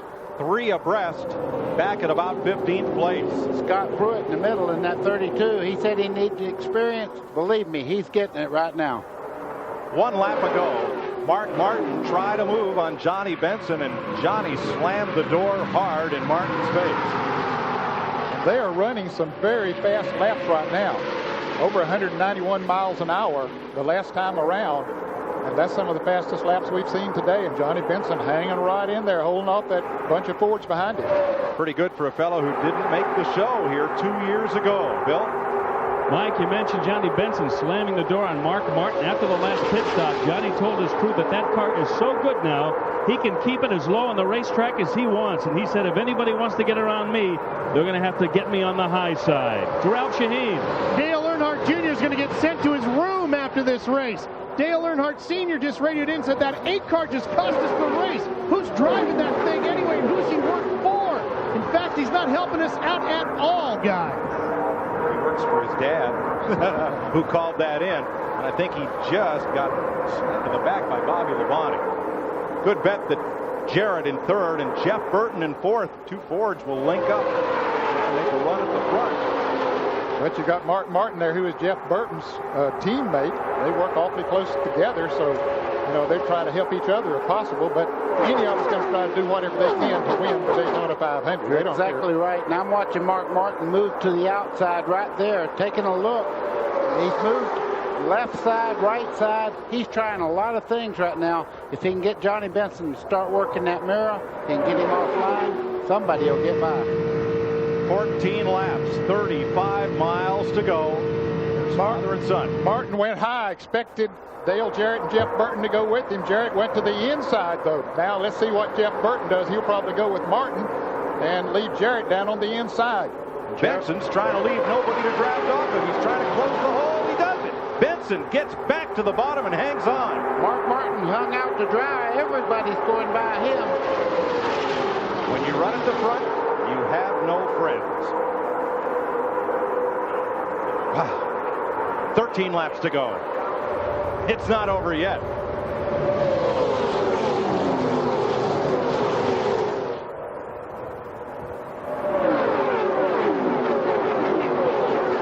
Johnny Benson right now, right on the bottom of the racetrack, and he better run that mirror right now because he has a lightning bolt just behind him. Dale Jarrett in the 88 is flying. And he has somebody that's been working with him all day, Jeff Burton, right behind him. Now, I don't just mean Mark Martin has no friends. Anybody who runs at the front of this pack is going to have no friends. Dick?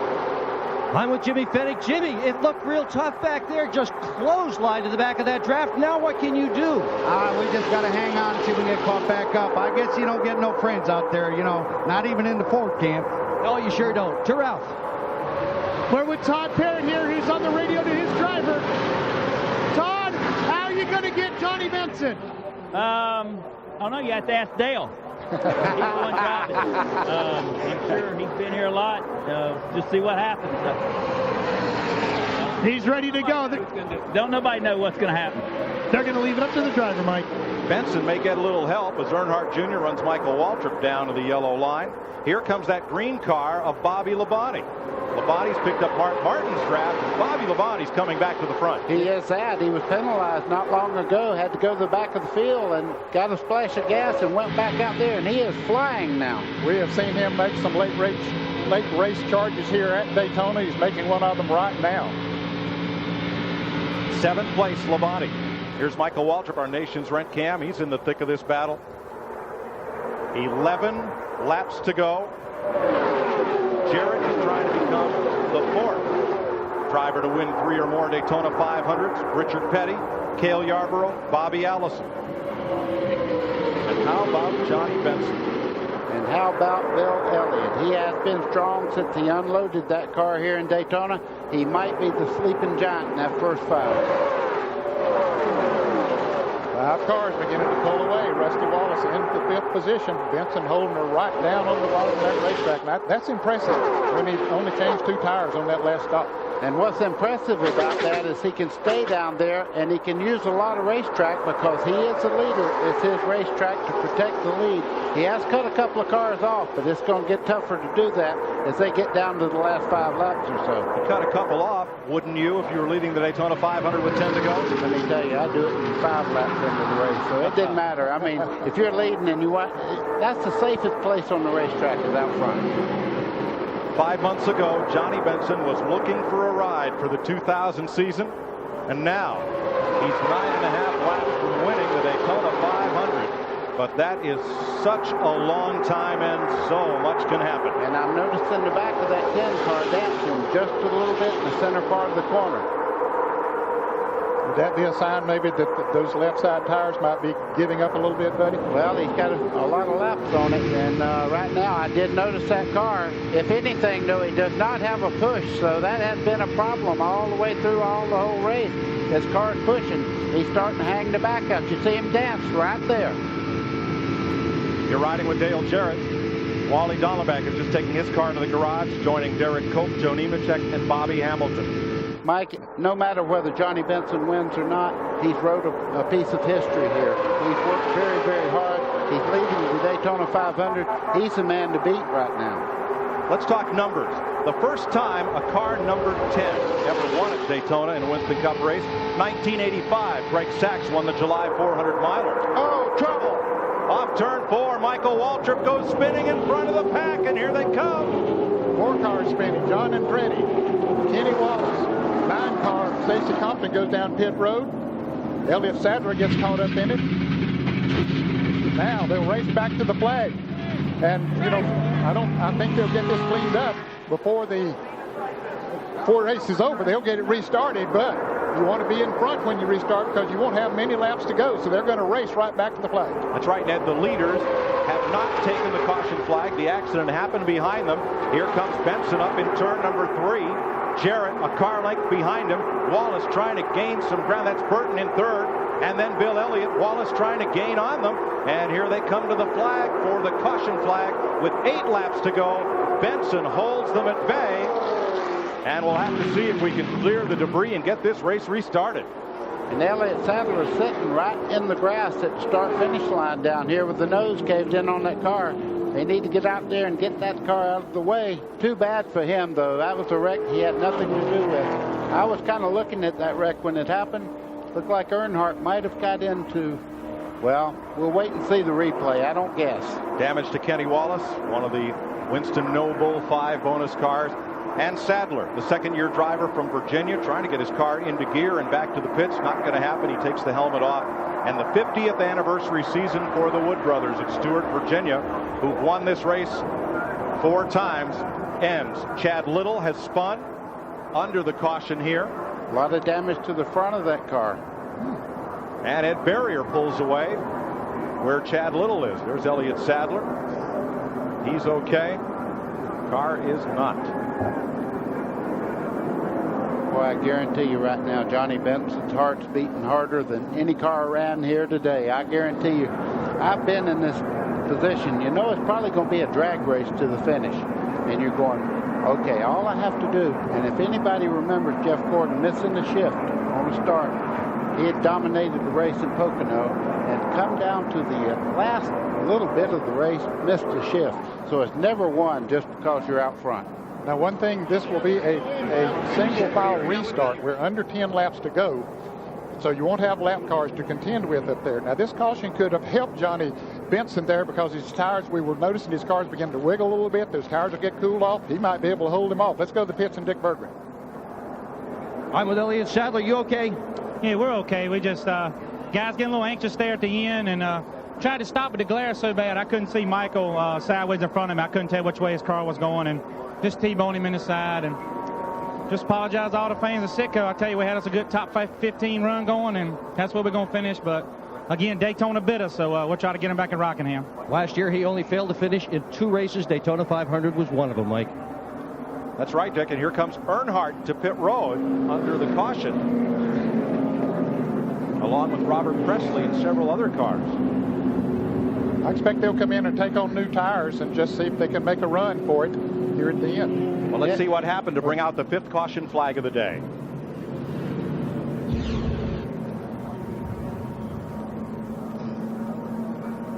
Michael Waltrip at the front of that group, the black and yellow car, down low.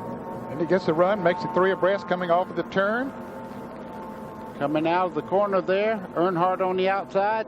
Oh, Earnhardt and Spencer got together. Spencer, yes. Shot Michael Waltrip spinning around right in front of the whole pack. Second day in a row. There comes the 21 car of Elliott Sadler right into Walter. Kenny Wallace was down in the infield grass, and there was a car there he couldn't avoid. Now watch that car in the middle, Jimmy Spencer and Earnhardt up high. Poor Michael Waltrip almost stayed out of that, but he got tagged there as they made contact. They came across the racetrack and hit Michael Waltrip. Tony Stewart was touched by an angel in that back bumper and missed it all. Michael Waltrip.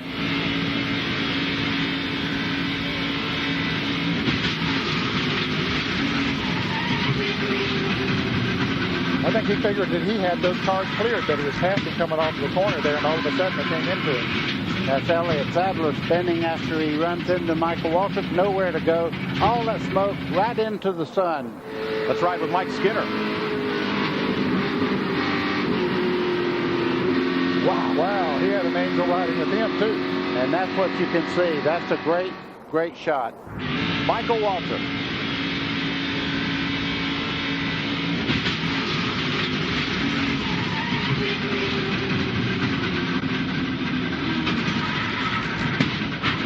Well, Daytona hasn't been too kind to Michael Waltrip this year.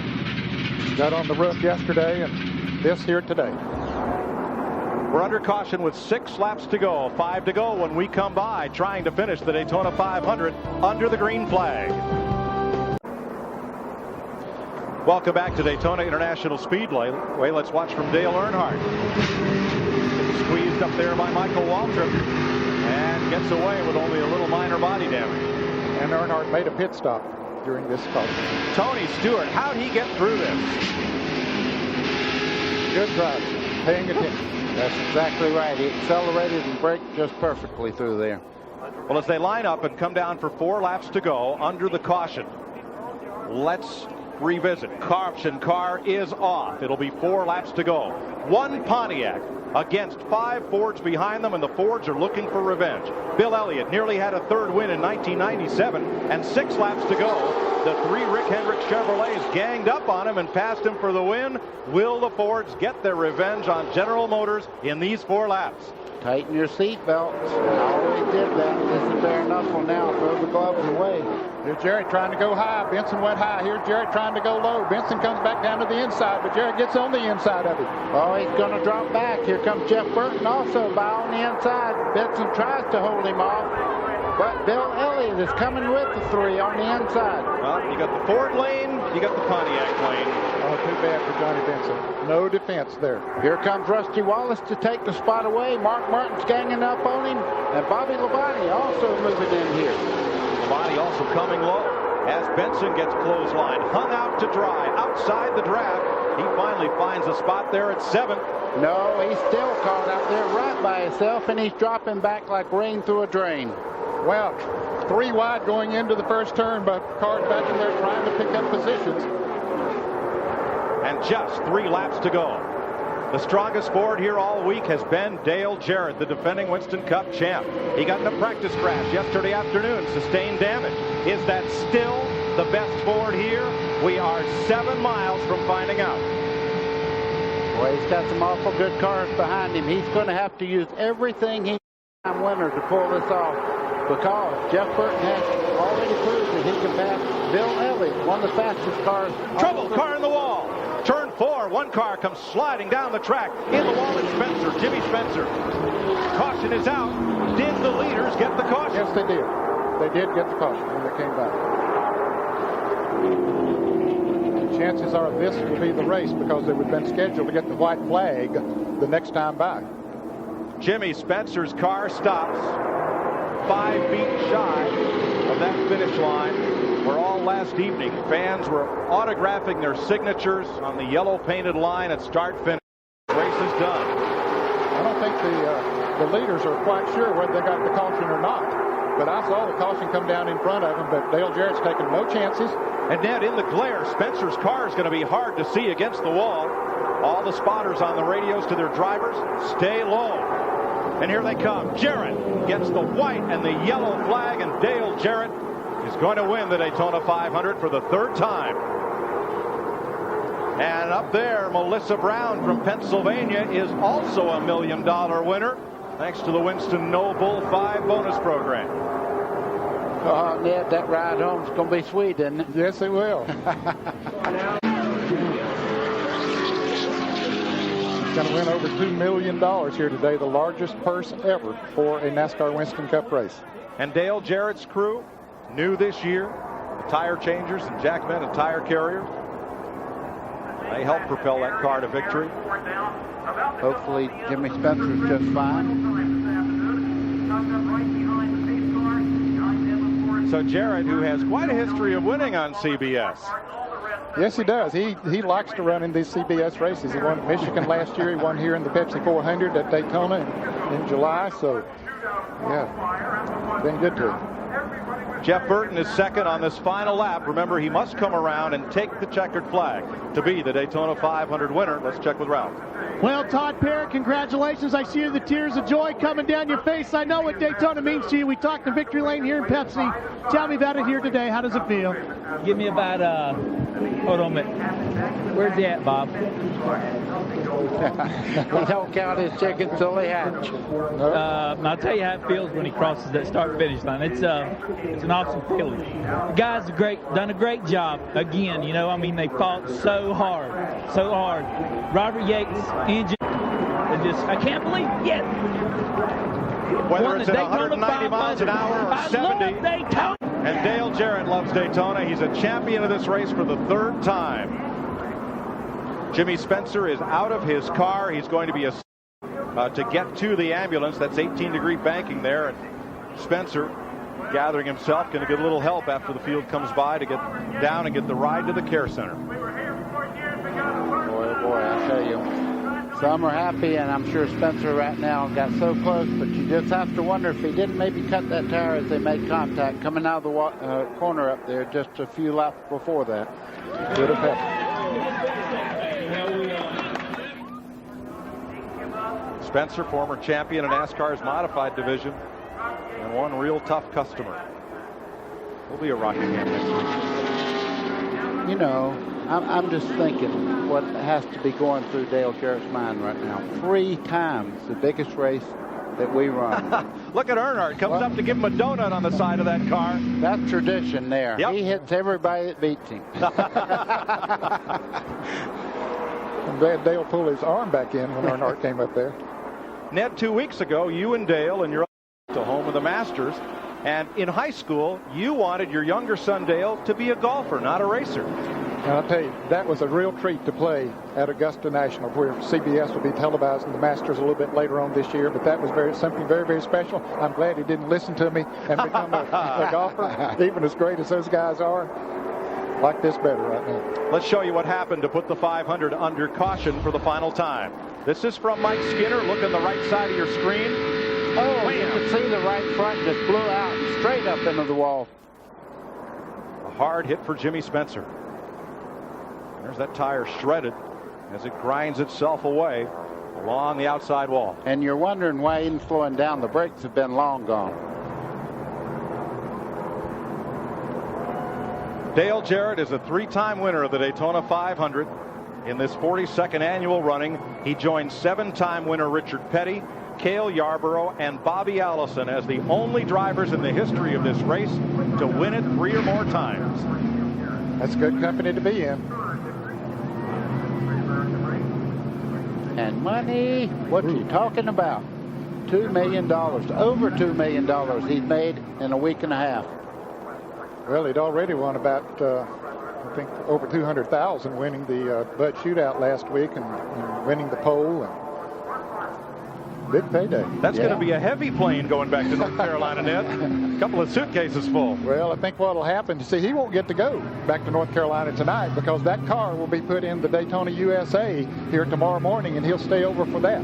That's the sad part of this. They get $100,000 for leaving the car on display, but they lose the use of it at Talladega and back here at Daytona in July. Dick Bergman? Well, Jeff Burton, after failing to finish the last 2 Daytona 500s in a row, he comes up with his best Daytona 500 finish ever at 2nd spot. Tell us about those last few laps, how wild Last weren't too wild. The run before that was really wild. A bunch of guys took on 2, and we took on 4, like most of the guys did that ended up in the front. And I made it 3 wide a couple times to get myself in position. That's a good day for the X-Side Ford. That's the best chance we've ever had to win a restrictor plate race. My hat's off to everybody at the fab shop and the engine shop, because that truly what we legitimately had a shot. We never let a lap all day, but I got us messed up in the pits, and we were like 14 seconds behind, and we ran them down all by ourselves. So this is the fastest car we've ever had. Do you have friends out there today? For a few laps you have a friend, then the next few laps you hate him. That's just restrictor plate racing. I had to pull out on my teammate late in the race, and stuff like that just agonizes you, because you work so hard to get yourself in a position to be able to run with your teammate, and then you have to survive for yourself. You've got to turn left and go around him, and that stuff just agonizes you. Congratulations to Ken Squire in Victory Lane. What a story. The third 500 for the Jarrett family. Dale, that move in turn 2. Oh, man. Robert Yates horsepower and Doug Yates. What can I say? Man, these guys did such an incredible job on this race car. From where we were yesterday afternoon, about 4 o'clock, to get here, just unbelievable. They worked their tails off. Who knew if we were going to get it back right? But the car was just great all day long. Things went great. Jeff Bodine, we're looking forward to having you back, buddy. It's just great pit crew. They got me in and out, did a good job. Johnny Benson, man, what a call. They did a great job there. The one thing I hate about the whole day is I told Mark Martin I'd work with him if we tried to go high.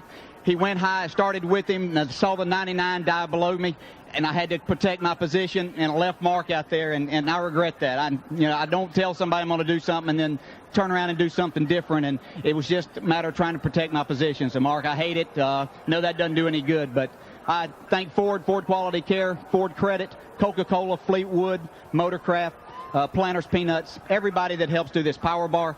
Thanks to everybody. We appreciate it. Hope it was as fun to watch as it was to be out there. Let's get the 42nd champion of the Daytona 500 out of the Robert Yates, number 88, here in Victory Lane for the 3rd time in his career. Dale Jarrett rules at Daytona.